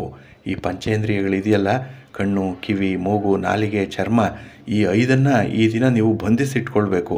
ಒಂದನ್ನು ನೀವು ಸ್ವತಂತ್ರವಾಗಿ ಹರಿಯಬಿಟ್ಟರೆ ಯಾವುದೋ ಒಂದು ಅನರ್ಥಗಳಾಗ್ಬಿಡುತ್ತೆ. ಹಾಗಾಗಿ ಎಲ್ಲವೂ ಕೂಡ ನಿಮ್ಮ ನಿಯಂತ್ರಣದಲ್ಲೇ ಇರಬೇಕು. ಇನ್ನು ವಿಶೇಷವಾಗಿ ನಿಮ್ಮ ಭಾವನೆಗಳನ್ನು ಈ ದಿನ ಬಹಿರಂಗವಾಗಿ ವ್ಯಕ್ತಪಡಿಸಬೇಡಿ. ಇದಕ್ಕೆ ಒಳ್ಳೆಯ ಸಮಯ ಇಲ್ಲ, ಒಳ್ಳೆಯ ವ್ಯಕ್ತಿಗಳು ನಿಮಗೆ ಸಿಕ್ಕಲ್ಲ. ಹಾಗಾಗಿ ನಿಮ್ಮ ಫೀಲಿಂಗ್ಸ್ ಏನಿದೆ, ಭಾವನೆಗಳು, ಅದನ್ನು ಸೂಕ್ತವಾದ ವ್ಯಕ್ತಿಯೇ ಸೂಕ್ತವಾದ ಸಮಯದಲ್ಲಿ ಹೇಳ್ಕೊಳ್ಬೇಕು. ಅದಕ್ಕಾಗಿ ಸ್ವಲ್ಪ ತಾಳ್ಮೆಯಿಂದ ಕಾಯಬೇಕಾಗತ್ತೆ. ಹಾಗೆ ಪ್ರತಿಯೊಂದು ವಿಚಾರನೂ ಕೂಡ ಈ ದಿನ ನೀವು ತಾಳ್ಮೆಯಿಂದ ನೋಡಬೇಕು. ಪೇಷನ್ಸ್ ಇಟ್ಕೊಳ್ಳಿ, ಒಳ್ಳೆಯದಾಗತ್ತೆ. ನಿಮ್ಮ ಮನೆ ದೇವರನ್ನು ಸ್ಮರಣೆ ಮಾಡ್ಕೊಳ್ಳಿ. ಹಾಗೆ ಭಕ್ತಿಯಿಂದ ಈ ದಿನ ವಿಷ್ಣು ಸ್ತೋತ್ರವನ್ನು ಹೇಳ್ಕೊಳ್ಳಿ. ವಿಷ್ಣು ತತ್ವ ಇರುವಂಥ ದೇವಸ್ಥಾನಕ್ಕೆ ಹೋಗಿ ಭಗವಂತನ ದರ್ಶನ ಮಾಡಿ, ಒಳ್ಳೆಯದಾಗತ್ತೆ. ನಿಮ್ಮ ಅದೃಷ್ಟದ ಬಣ್ಣ ಹಳದಿ, ಅದೃಷ್ಟದ ದಿಕ್ಕು ಉತ್ತರ ದಿಕ್ಕು, ಅದೃಷ್ಟ ಸಂಖ್ಯೆ 5. ವೃಶ್ಚಿಕ ರಾಶಿ. ವೃಶ್ಚಿಕ ರಾಶಿಯವರಿಗೆ ಈ ದಿನ ಬಹಳ ಉತ್ತಮವಾದಂಥ ದಿನ. ಏಕೆಂದರೆ ಕೆಲಸದಲ್ಲಿ ತುಂಬ ಆಸಕ್ತಿ ಇರುವಂಥ ದಿನ. ಯಾವ ಕೆಲಸ ನಿಮಗೆ ಇಷ್ಟ ಆಗುತ್ತೋ ಆ ಕೆಲಸವನ್ನೇ ಮುಂದುವರಿಸಿ. ಆದರೆ ಒತ್ತಡದಿಂದ ಯಾವುದೇ ಕೆಲಸವನ್ನು ಮಾಡಲಿಕ್ಕೆ ಹೋಗಬೇಡಿ. ಹಾಗೆ ಈ ದಿನ ನಿಮ್ಮ ಮೇಲಧಿಕಾರಿಗಳ ಜೊತೆ ಸ್ವಲ್ಪ ದಾಕ್ಷಿಣ್ಯಕ್ಕೆ ಒಳಗಾಗುವಂಥದ್ದು ಇದೆ. ಅವರು ಹೇಳೋ ಕೆಲಸ ನಿಮಗೆ ಇಷ್ಟ ಇಲ್ಲ, ಆದರೂ ಕೂಡ ಮುಜುಗರದಿಂದ ಅದನ್ನು ಮಾಡಬೇಕಾಗತ್ತೆ. ಅಂಥ ಒಂದು ಸನ್ನಿವೇಶವನ್ನು ಬಹಳ ಸಮರ್ಥವಾಗಿ ಎದುರಿಸಬೇಕು. ಹಾಗೆ ಈ ದಿನ ನಿಮ್ಮ ಕೆಲಸ ಕಾರ್ಯಗಳಲ್ಲಿ ಬಹಳ ಬೇಗ ಫಲಿತಾಂಶ ಸಿಕ್ಕಲಿ ಅನ್ನುವಂಥ ಒಂದು ಮನಸ್ಥಿತಿ ಇದೆ. ಅಂದರೆ ಬಹಳ ಆತುರವಾಗಿ ಕೆಲಸ ಮಾಡ್ತೀರಿ. ನಿಮಗೆ ಪೇಷನ್ಸ್ ಅನ್ನುವಂಥದ್ದು ಈ ದಿನ ಕಡಿಮೆ. ಕೆಲಸ ಮಾಡ್ತಾನೆ ಅದರ ಫಲಿತಾಂಶ ಸಿಗಬೇಕು, ಅದರಿಂದ ಸುಖ ಸಂತೋಷ ಲಭ್ಯ ಆಗಬೇಕು ಅನ್ನೋಂಥ ಒಂದು ವಿಚಾರ ಈ ದಿನ ಮನಸ್ಸಿನಲ್ಲಿರುತ್ತೆ. ಆದರೆ ಪ್ರತಿಯೊಂದು ವಿಚಾರಕ್ಕೂ ಕೂಡ ತನ್ನದೇ ಆದಂತಹ ಸಮಯ ಇದೆ. ಆ ಸಮಯ ಅಂದರೆ ಕಾಲ ಪಕ್ವವಾಗಬೇಕು, ಆಗ ಮಾತ್ರ ನಿಮಗೆ ಫಲಿತಾಂಶ ಸಿಕ್ಕತ್ತೆ. ಸ್ವಲ್ಪ ಕಾಯಬೇಕು ಈ ದಿನದಲ್ಲಿ. ಹಾಗೆ ಸ್ಥಿರಾಸ್ತಿಗೆ ಸಂಬಂಧಪಟ್ಟಂಥ ವಿಚಾರದಲ್ಲಿ ಅಷ್ಟೇನೂ ಲಾಭ ಇಲ್ಲ. ಹಾಗಾಗಿ ಅಂಥ ವಿಚಾರಗಳೇನಾದರೂ ಇದ್ದರೆ, ಅಂದರೆ ಆಸ್ತಿಗೆ ಸಂಬಂಧಪಡುವಂಥದ್ದು, ಇನ್ನು ಕೃಷಿ, ಜಮೀನು, ಪಶುಪಾಲನೆ ಇತ್ಯಾದಿ ವಿಚಾರಗಳೇನಾದರೂ ನಿಮ್ಮ ಮನಸ್ಸಿನಲ್ಲಿದ್ದರೆ ಅದನ್ನು ಸ್ವಲ್ಪ ಮುಂದಕ್ಕೆ ಹಾಕುವಂಥದ್ದು ಒಳ್ಳೆಯದು. ಇನ್ನು ಈ ದಿನ ಚಿಲ್ಲರೆ ವ್ಯಾಪಾರಿಗಳಿಗೆ ಸ್ವಲ್ಪ ಪೈಪೋಟಿ ಇದೆ. ವ್ಯಾಪಾರ ಚೆನ್ನಾಗಿ ನಡೆಯುತ್ತೆ, ಆದರೆ ಈ ದಿನ ಎಲ್ಲೋ ಒಂದು ಕಡೆ ಅಸಮಾಧಾನ ಇರುತ್ತೆ ಯಾವುದೋ ಒಂದು ವಿಚಾರಕ್ಕೆ. ಹಾಗಾಗಿ ಭಗವಂತನ ಸೇವೆಯಲ್ಲಿ ಈ ದಿನ ನಿಮ್ಮನ್ನು ನೀವು ತೊಡಗಿಸ್ಕೊಳ್ಳಿ. ಸಾಧ್ಯ ಆದರೆ ಈ ದಿನ ವಿಷ್ಣು ತತ್ವ ಇರುವಂಥ ದೇವಾಲಯಕ್ಕೆ ಹೋಗಿ ಭಗವಂತನ ದರ್ಶನ ಮಾಡಿ ಪ್ರಾರ್ಥನೆ ಮಾಡ್ಕೊಳ್ಳಿ, ಒಳ್ಳೆಯದಾಗತ್ತೆ. ನಿಮ್ಮ ಅದೃಷ್ಟದ ಬಣ್ಣ ನೇರಳೆ, ಅದೃಷ್ಟದ ದಿಕ್ಕು ಪೂರ್ವ ದಿಕ್ಕು, ಅದೃಷ್ಟ ಸಂಖ್ಯೆ 3. ಧನುರಾಶಿ. ಧನುರಾಶಿಯವರಿಗೆ ಈ ದಿನ ಅದ್ಭುತವಾದಂತಹ ದಿನ. ನಿಮಗೆ ಆಶ್ಚರ್ಯ ಆಗುತ್ತೆ, ಏಕೆಂದರೆ ಕೆಲವು ವಿಚಾರಗಳು, ಕೆಲವು ಕೆಲಸಗಳು, ಕೆಲವು ಘಟನೆಗಳು ನಿಮಗೆ ಮನಸ್ಸಿಗೆ ತುಂಬ ಸಂತೋಷವನ್ನು ತರುತ್ತೆ. ಹಾಗೆ ಈ ದಿನ ನಿಮ್ಮ ನಡವಳಿಕೆಯಿಂದ ಕೆಲವರು ತುಂಬ ಪ್ರಭಾವಿತರಾಗ್ತಾರೆ. ಹಾಗಾಗಿ ನೀವು ತುಂಬ ಇನ್ಫ್ಲೂಯೆನ್ಸ್ ಮಾಡುವಂಥ ವಿಚಾರಗಳು ಬೇಕಾದಷ್ಟಿದೆ. ಹಾಗಾಗಿನೇ ಈ ದಿನ ನಿಮ್ಮ ಆಚಾರ ವಿಚಾರದಲ್ಲಿ ಸ್ವಲ್ಪ ಜಾಗೃತರಾಗೇ ಇರಬೇಕಾಗತ್ತೆ. ಏಕೆಂದರೆ ಜನ ನಿಮ್ಮನ್ನು ನೋಡುವಂಥ ದೃಷ್ಟಿಕೋನ ಬೇರೆ ರೀತಿಯಲ್ಲೇ ಇರುತ್ತೆ ಈ ದಿನ. ಹಾಗೆ ಈ ದಿನ ಹೊಸಬರಿಂದ ಒಂದು ರೀತಿಯ ಪ್ರಭಾವವನ್ನು ಪಡ್ಕೊಳ್ಳುವಂಥದ್ದು ಕೂಡ ಇದೆ. ನೀವು ಕೂಡ ಇನ್ಫ್ಲೂಯೆನ್ಸ್ ಮಾಡ್ತೀರಿ, ಹಾಗೆ ಬೇರೆಯವರಿಂದ ಕೂಡ ಈ ದಿನ ನೀವು ಇನ್ಫ್ಲೂಯೆನ್ಸ್ ಆಗ್ತೀರಿ. ಹಾಗಾಗಿ ಈ ದಿನ ಬಹಳ ರೆಸಿಪ್ರೋಕಲ್ ಆಗಿರುವಂಥದ್ದು, ಕೊಡೋದು ತೆಗೆದುಕೊಳ್ಳುವಂಥದ್ದು ಎರಡೂ ಕೂಡ ವಿಚಾರಗಳು ಈ ದಿನ ನಿಮ್ಮ ಮನಸ್ಸಿನಲ್ಲಿ ಇರುತ್ತೆ. ಹಾಗೆ ಕೆಲವು ಕಾರ್ಯಗಳನ್ನು ಬಹಳ ವಿಶೇಷ ಶ್ರದ್ಧೆಯಿಂದ ಮಾಡ್ತೀರಿ. ಹಾಗಾಗಿನೇ ಫಲಿತಾಂಶ ನಿಮ್ಮ ನಿರೀಕ್ಷೆಯಂತೆ ಇರುತ್ತೆ ಈ ದಿನದಲ್ಲಿ. ಇನ್ನು ಹೊಸಬರನ್ನು ಹೆಚ್ಚು ನಂಬುವಂಥದ್ದು, ಅವರ ಜೊತೆ ಒಂದು ಗೆಳೆತನವನ್ನು ಮಾಡುವಂಥದ್ದು, ನಿಮ್ಮ ಮುಂದಿನ ವ್ಯಾಪಾರ ವ್ಯವಹಾರ ಮಾಡುವಂಥವ್ರಿಗೆ ಇದು ಅನುಕೂಲ. ಹಾಗೆ ಎಚ್ಚರಿಕೆಯಿಂದ ಈ ದಿನ ನಿಮ್ಮ ಮಾತುಕತೆ ಅಥವಾ ಒಂದು ಕಮಿಟ್ಮೆಂಟ್ ಇರಲಿ, ಇದನ್ನು ಮಾತ್ರ ಮೀರಬೇಡಿ ಈ ದಿನದಲ್ಲಿ. ಹಾಗೆ ಕೆಲವು ವಿಚಾರಗಳಲ್ಲಿ ಮಕ್ಕಳಿಂದ ಹೆಚ್ಚು ಉತ್ಸಾಹವನ್ನು ಪಡ್ಕೊಳ್ತೀರಿ. ಅವರು ಈ ದಿನ ನಿಮಗೆ ಆದರ್ಶವಾಗ್ತಾರೆ. ಹಾಗಾಗಿ ಈ ದಿನ ಕುಟುಂಬದಲ್ಲೂ ಕೂಡ ನಿಮಗೆ ಹಿತಕರವಾದಂಥ ಒಂದು ಸನ್ನಿವೇಶ ಒದಗಿ ಬರುತ್ತೆ. ಆದರೆ ಯಾವುದೇ ಸಂದರ್ಭದಲ್ಲೂ ಹಣವನ್ನು ಪೋಲು ಮಾಡಬೇಡಿ. ಗಳಿಸಿ ಉಳಿಸಿರುವಂಥ ಹಣ ಸತ್ಕಾರ್ಯಕ್ಕೆ ವಿನಿಯೋಗ ಆಗಲಿ ಅಂಥ ಒಂದು ಆಲೋಚನೆ ಮನಸ್ಸಿಗೆ ಬರಲಿ. ನಿಮ್ಮ ಮನೆ ದೇವರನ್ನು ಸ್ಮರಣೆ ಮಾಡಿಕೊಳ್ಳಿ. ಹಾಗೆ ಭಕ್ತಿಯಿಂದ ಈ ದಿನ ನೀವು ಶಿವಸ್ತೋತ್ರವನ್ನು ಹೇಳ್ಕೊಳ್ಳಿ, ಶಿವಪಾರ್ವತಿಯರ ದರ್ಶನ ಮಾಡಿ, ಒಳ್ಳೆಯದಾಗತ್ತೆ. ನಿಮ್ಮ ಅದೃಷ್ಟದ ಬಣ್ಣ ಬಿಳುಪು, ಅದೃಷ್ಟದ ದಿಕ್ಕು ಈಶಾನ್ಯ ದಿಕ್ಕು, ಅದೃಷ್ಟ ಸಂಖ್ಯೆ 1. ಮಕರ ರಾಶಿ. ಮಕರ ರಾಶಿಯವರಿಗೆ ಈ ದಿನ ತುಂಬ ಸಂತೋಷ ಇರುವಂತಹ ದಿನ. ಏಕೆಂದರೆ ಬಹಳ ಕಂಫರ್ಟಬಲ್ ಆಗಿರ್ತೀರಿ. ಆ ಕಂಫರ್ಟ್ ಝೋನಿಂದ ಆಚೆ ಹೋಗಲ್ಲ. ಏನೇ ಆದರೂ ಅದರೊಳಗೆ ನೀವು ಬಹಳ ಸೇಫಾಗಿ ಇರುವಂಥ ಒಂದು ಪ್ರಯತ್ನವನ್ನು ಮಾಡ್ತಾ ಇರ್ತೀರಿ. ಇನ್ನು ಹಣಕಾಸಿನ ವಿಚಾರದಲ್ಲಿ ನಿಮ್ಮ ಅನುಭವ ಈ ದಿನ ಒಳ್ಳೆಯ ಪಾಠವನ್ನು ಕಲಿಸುತ್ತೆ. ಹಾಗೆ ಹಣವನ್ನು ಕೊಡುವಂಥದ್ದು, ಹಣವನ್ನು ಪಡ್ಕೊಳ್ಳುವಂಥದ್ದು, ಸಾಲ ಕೊಡೋದು, ಸಾಲ ತರೋವಂಥದ್ದು, ಈ ಪ್ರಕ್ರಿಯೆ ಈ ದಿನ ಮಾಡಬೇಡಿ. ಅಷ್ಟಾಗಿ ನಿಮಗೆ ಅನುಕೂಲವನ್ನು ತರಲ್ಲ. ಹಾಗೆ ಈ ದಿನ ಮಹಿಳೆಯರು ಒಳ್ಳೆಯ ಸುದ್ದಿಯನ್ನು ಕೇಳುವಂಥದ್ದು. ಹಾಗಾಗಿ ಈ ಸ್ತ್ರೀಯರ ದಿನ ಅಂತಲೇ ಹೇಳ್ಬೋದು ಈ ಶುಕ್ರವಾರದ ದಿನವನ್ನು. ಇನ್ನು ವಿಶೇಷವಾಗಿ ಹಣಕಾಸಿನ ವಿಚಾರದಲ್ಲಿ ಅದ್ಭುತವಾದಂತಹ ಸಾಧನೆ, ಈಗಾಗಲೇ ಆಗಿರುವಂಥ ಸಂಪಾದನೆ ಆಗಲಿ ಅಥವಾ ನೀವು ತೆಗೆದುಕೊಂಡಿರುವಂಥ ನಿರ್ಧಾರಗಳಾಗಲಿ ಮನಸ್ಸಿಗೆ ಸಮಾಧಾನವನ್ನು ತರುತ್ತೆ. ಆದರೆ ನಿಮ್ಮ ಹಿತಶತ್ರುಗಳ ಬಗ್ಗೆ ಸ್ವಲ್ಪ ಎಚ್ಚರಿಕೆಯಿಂದ ಇರಬೇಕು. ಏಕೆಂದರೆ ಅವರೇ ಈ ದಿನ ನಿಮ್ಮನ್ನು ದಾರಿ ತಪ್ಪಿಸುವಂಥದ್ದು. ಹಾಗಾಗಿ ಅವರ ಮಾತು, ಅವರ ಒಂದು ಪ್ರಭಾವಕ್ಕೆ ಏನಾದರೂ ಒಳಗಾದರೆ ಈ ದಿನ ಸ್ವಲ್ಪ ಗುರಿಯನ್ನು ತಲುಪಲಿಕ್ಕೆ ಕಷ್ಟ ಆಗುತ್ತೆ. ಹಾಗಾಗಿ ನೀವು ತೆಗೆದುಕೊಳ್ಳುವಂಥ ನಿರ್ಧಾರಗಳೇ ಪ್ರತಿಕೂಲವಾಗಿರುತ್ತೆ, ನಿಮಗೆ ಅಷ್ಟು ಫೇವರಬಲ್ ಆಗಿರಲ್ಲ. ಹಾಗೆ ಈ ದಿನ ಕಚೇರಿ ಕೆಲಸವನ್ನು ಬಹಳ ಸುಲಭವಾಗಿ ನಿಭಾಯಿಸ್ತೀರಿ. ಅಥವಾ ಒಂದು ಕಚೇರಿಯಲ್ಲಿ ಏನಾದರೂ ನಿಮ್ಮ ಕೆಲಸ ಆಗಬೇಕಿದ್ರೂ ಕೂಡ ಸ್ವಲ್ಪ ಪ್ರಯತ್ನದಿಂದ ಅದ್ಭುತವಾದಂಥ ಯಶಸ್ಸು ಸಿಕ್ಕತ್ತೆ. ಇನ್ನು ವಿದ್ಯಾರ್ಥಿಗಳು ಈ ದಿನ ಸಕಾರಾತ್ಮಕವಾದಂಥ ಸುದ್ದಿಯನ್ನು ಪಡ್ಕೊಳ್ಳುವಂಥದ್ದು ಇದೆ. ತುಂಬ ಪಾಸಿಟಿವ್ ಆಗಿರುವಂತಹ ದಿನ. ಅದನ್ನು ಈ ದಿನ ನಿಮ್ಮದಾಗಿಸ್ಕೊಳ್ಳಿ. ನಿಮ್ಮ ಇಷ್ಟ ದೇವರನ್ನು ಆರಾಧನೆ ಮಾಡಿ. ಹಾಗೆ ಭಕ್ತಿಯಿಂದ ಈ ದಿನ ನಿಮ್ಮ ಕುಲದೇವರನ್ನು ಸ್ಮರಣೆ ಮಾಡ್ತಾಯಿರಿ, ಒಳ್ಳೆಯದಾಗತ್ತೆ. ನಿಮ್ಮ ಅದೃಷ್ಟದ ಬಣ್ಣ ತಿಳಿ ಹಸಿರು, ಅದೃಷ್ಟದ ದಿಕ್ಕು ಈಶಾನ್ಯ ದಿಕ್ಕು, ಅದೃಷ್ಟ ಸಂಖ್ಯೆ 1. ಕುಂಭರಾಶಿ. ಕುಂಭರಾಶಿಯವರಿಗೆ ಈ ದಿನ ಮಿಶ್ರ ಫಲಗಳಿರುವಂಥ ದಿನ, ತುಂಬ ಏರಿಳಿತಗಳಿರುವಂಥದ್ದು. ಹಾಗಾಗಿ ಒಮ್ಮೆ ಸಂತೋಷ, ಒಮ್ಮೆ ದುಃಖ, ಒಮ್ಮೆ ಆಸೆ, ಒಮ್ಮೆ ನಿರಾಸೆ, ಈ ರೀತಿ ಈ ದಿನದ ಜೀವನ ಕ್ರಮ ಇರುತ್ತೆ. ಹಾಗೆ ಈ ಹಣಕಾಸಿನ ವಿಚಾರದಲ್ಲಿ ಸ್ವಲ್ಪ ಒತ್ತಡಗಳಿದೆ, ಯಾಕೆಂದರೆ ನಿಮ್ಮ ಆಸೆ ಜಾಸ್ತಿ, ಹಾಗೆ ಆಸಕ್ತಿ ಜಾಸ್ತಿ. ಇನ್ನು ಯೋಜನೆಗಳು ಕೂಡ ಭಾಳ ವಿಶೇಷವಾಗಿ ದೊಡ್ಡದು ಮಾಡ್ಕೊಂಡ್ಬಿಟ್ಟಿದ್ದೀರಿ. ಹಾಗಾಗಿ ನಿಮ್ಮ ಸಂಪಾದನೆ ಆಗಲಿ, ನಿಮ್ಮ ಹಣದ ಮೂಲ ಆಗಲಿ ಸಪೋರ್ಟ್ ಮಾಡಲ್ಲ. ಇದರಿಂದ ಸ್ವಲ್ಪ ಒತ್ತಡಗಳು ಇರುವಂಥದ್ದು. ಹಣ ಎಲ್ಲಿಂದ ಒದಗಿಸ್ಲಿ ಅಥವಾ ಬಂದಿರುವಂಥ ವಿಚಾರಗಳನ್ನು ಹೇಗೆ ನಿಭಾಯಿಸಲಿ ಅನ್ನುವಂಥದ್ದು ಈ ದಿನ ನಿಮ್ಮ ಮನಸ್ಸಿಗೆ ಸ್ವಲ್ಪ ಒತ್ತಡವನ್ನು ತರುತ್ತೆ. ಹಾಗೆ ಈ ದಿನ ನಿಮ್ಮ ಗಮನವನ್ನು ಸ್ವಲ್ಪ ಬೇರೆ ಕಡೆಗೆ ಸೆಳೀಬೇಕು. ಯಾವುದೋ ಒಂದು ವಿಚಾರಕ್ಕೆ, ಒಂದು ವ್ಯಕ್ತಿಯ ಬಗ್ಗೆ ಈ ದಿನ ಹೆಚ್ಚು ತಲೆ ಕೆಡಿಸ್ಕೊಳ್ಳುವಂಥದ್ದು ಇದೆ. ಹಾಗಾಗಿ ನಿಮ್ಮ ಗಮನ ಬೇರೆ ಕಡೆ ಇದ್ದರೆ ಮನಸ್ಸಿಗೆ ಸಂತೋಷ ಉಂಟಾಗುತ್ತೆ. ಇನ್ನು ಯಾವುದೇ ಒಂದು ವಿಚಾರದಲ್ಲೂ ಕೂಡ ಈಗಾಗಲೇ ಘಟನೆ ಆಗೋಗಿರುವಂಥದ್ದು, ಅದರ ಬಗ್ಗೆ ಹೆಚ್ಚು ಚಿಂತೆ ಮಾಡಬೇಡಿ. ಆಗಿದ್ದು ಆಯಿತು, ಆದರೆ ಮುಂದೆ ಆಗಬೇಕಾಗಿರುವಂಥ ವಿಚಾರಗಳನ್ನು ನೀವು ಗಮನಿಸಬೇಕು. ಹಾಗೆ ಹಿಂದೆ ಆಗಿರುವಂಥ ತಪ್ಪುಗಳು ಮುಂದೆ ಆಗಬಾರ್ದು, ಆ ರೀತಿಯಲ್ಲಿ ಎಚ್ಚರಿಕೆಯಿಂದ ಇರಬೇಕಾಗತ್ತೆ. ಹಾಗಾಗಿ ನಿಮ್ಮ ಸೋಲು ಅಥವಾ ನಿಮ್ಮ ವೈಫಲ್ಯ ಎಲ್ಲಿದೆ, ಅದು ಯಾಕಾಯಿತು ಅನ್ನುವಂಥ ಒಂದು ಇಂಟ್ರಾಸ್ಪೆಕ್ಷನ್ ಮಾಡಿಕೊಳ್ಳುವಂಥ ಸಂದರ್ಭ ಇದು. ಹಾಗಾಗಿ ನಿಮ್ಮ ಸಾಮರ್ಥ್ಯ ಏನು, ನಿಮ್ಮಲ್ಲಿರುವಂಥ ಪ್ರತಿಭೆ ಏನು, ಅದನ್ನು ಹೇಗೆ ಬಳಸ್ಕೊಳ್ಬೇಕು ಅನ್ನೋವಂಥದ್ರ ಬಗ್ಗೆ ಹೆಚ್ಚು ಆಲೋಚನೆ ಮಾಡಿ. ಕಳೆದು ಹೋಗಿರೋ ವಿಚಾರದ ಬಗ್ಗೆ ಹೆಚ್ಚಾಗಿ ಚಿಂತೆ ಮಾಡಬೇಡಿ ಈ ದಿನದಲ್ಲಿ. ಇನ್ನು ಮನೆಯಲ್ಲಿ ಕೆಲವು ಸವಾಲುಗಳು ಎದುರಾಗುವಂಥದ್ದಿದೆ, ಅದನ್ನು ಸೂಕ್ಷ್ಮವಾಗಿ ನಿಭಾಯಿಸಬೇಕು. ಸ್ವಲ್ಪ ಸೆನ್ಸಿಟಿವ್ ಆಗಿರಬೇಕಾಗತ್ತೆ ಈ ದಿನ. ನಿಮ್ಮ ಮನೆ ದೇವರನ್ನು ಸ್ಮರಣೆ ಮಾಡಿಕೊಳ್ಳಿ. ಹಾಗೆ ಭಕ್ತಿಯಿಂದ ಈ ದಿನ ವಿಘ್ನ ವಿನಾಶಕನಾದಂಥ ಗಣಪತಿಯನ್ನು ಪ್ರಾರ್ಥನೆ ಮಾಡಿಕೊಳ್ಳಿ, ಒಳ್ಳೆಯದಾಗುತ್ತೆ. ನಿಮ್ಮ ಅದೃಷ್ಟದ ಬಣ್ಣ ತಿಳಿ ನೀಲಿ, ಅದೃಷ್ಟದ ದಿಕ್ಕು ಈಶಾನ್ಯ ದಿಕ್ಕು, ಅದೃಷ್ಟ ಸಂಖ್ಯೆ 8. ಮೀನರಾಶಿ. ಮೀನರಾಶಿಯವರಿಗೆ ಈ ದಿನ ಒಳ್ಳೆಯ ದಿನ, ಏಕೆಂದರೆ ಕೆಲಸದ ಮೇಲೆ ನಿಮಗೆ ಸಂಪೂರ್ಣವಾದಂತಹ ಗಮನ ಇರುತ್ತೆ. ಹಾಗೆ ಕೆಲಸ ಮಾಡಬೇಕು, ಅದರಲ್ಲಿ ತೃಪ್ತಿ ಇರಬೇಕು. ಬೇರೆಯವರು ನೋಡಿದ್ರೂ ಕೂಡ ಸೈ ಅನ್ನಬೇಕು, ಆ ರೀತಿಯಲ್ಲಿ ಕೆಲಸದಲ್ಲಿ ಇನ್ವಾಲ್ವ್ಮೆಂಟ್ ಅನ್ನುವಂಥದ್ದು ಇದೆ. ಇದರಿಂದ ಉತ್ತಮವಾದಂಥ ಫಲಿತಾಂಶವನ್ನು ಪಡ್ಕೊಳ್ತೀರಿ.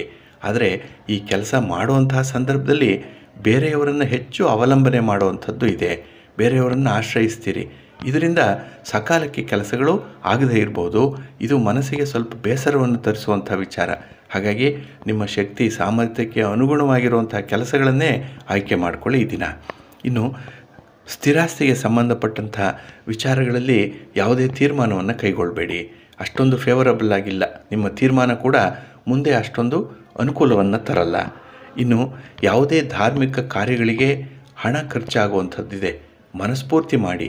ಹಾಗೆ ಭಗವಂತನ ಸೇವೆಯನ್ನು ಮಾಡಲಿಕ್ಕೂ ಕೂಡ ಈ ದಿನ ಹಿಂದೆ ಮುಂದೆ ನೋಡಬೇಡಿ. ನಿಮ್ಮ ಕೈಲಾದಂಥ ದಾನ ಧರ್ಮಾದಿಗಳನ್ನು ಮಾಡುವಂಥದ್ದು, ಹಾಗೆ ಈ ದಿನ ನಿಮ್ಮ ಮನೆ ದೇವರನ್ನು ಸ್ಮರಣೆ ಮಾಡಿಕೊಳ್ಳುವಂಥದ್ದು ಬಹಳ ಮುಖ್ಯ. ಇದರಿಂದ ನಿಮ್ಮ ವೈವಾಹಿಕ ಜೀವನದಲ್ಲಿ ಇರುವಂಥ ಒತ್ತಡಗಳಿಂದ ಮುಕ್ತರಾಗ್ಬೋದು. ಹಾಗೆ ಈ ದಿನ ಕುಟುಂಬದಲ್ಲೂ ಕೂಡ ಒಳ್ಳೆಯ ಸಹಕಾರವನ್ನು ಪಡ್ಕೊಳ್ಳಿಕ್ಕೆ, ಒಂದು ಟೀಮ್ ವರ್ಕ್ ಮಾಡಲಿಕ್ಕೆ ಅವಕಾಶಗಳಿದೆ, ಇದನ್ನು ಬಳಸ್ಕೊಳ್ಳಿ. ಹಾಗೆ ಈ ದಿನ ನೀವು ಆಂಜನೇಯ ಸ್ತೋತ್ರವನ್ನು ಹೇಳ್ಕೊಳ್ಳಿ, ಹನುಮಾನ್ ಚಾಲೀಸನ ಪಠಣ ಮಾಡಿಕೊಳ್ಳಿ, ಅಶ್ವತ್ಥ ವೃಕ್ಷ ಪ್ರದಕ್ಷಿಣೆ ಮಾಡಿ. ಈ ದಿನ ಒಳ್ಳೆಯದಾಗುತ್ತೆ. ನಿಮ್ಮ ಅದೃಷ್ಟದ ಬಣ್ಣ ತಿಳಿ ಹಸಿರು, ಅದೃಷ್ಟದ ದಿಕ್ಕು ಪೂರ್ವ ದಿಕ್ಕು, ಅದೃಷ್ಟ ಸಂಖ್ಯೆ 3. ಪ್ರೀತಿಯ ವೀಕ್ಷಕರೇ, ಇಷ್ಟು ಹೊತ್ತು 12 ರಾಶಿಯವರ ಗೋಚಾರ ಫಲಗಳನ್ನು ಕೇಳಿದ್ರಿ. ಹಾಗೆ ಈ ದಿನ ಯಶಸ್ವಿ ದಿನ ಆಗಲಿಕ್ಕೆ ನಿಮ್ಮ ಕುಲದೇವರನ್ನು ಆರಾಧನೆ ಮಾಡ್ತಾಯಿರಿ, ಭಗವಂತನ ಸ್ಮರಣೆ ಮಾಡ್ತಾಯಿರಿ. ತಮಗೆಲ್ಲ ಒಳಿತಾಗಲಿ. ಸರ್ವೇ ಜನಾಃ ಸುಖಿನೋ ಭವಂತು, ಸಮಸ್ತ ಸನ್ಮಂಗಳಾನಿ ಭವಂತು. ಎಲ್ಲರಿಗೂ ನಮಸ್ಕಾರ.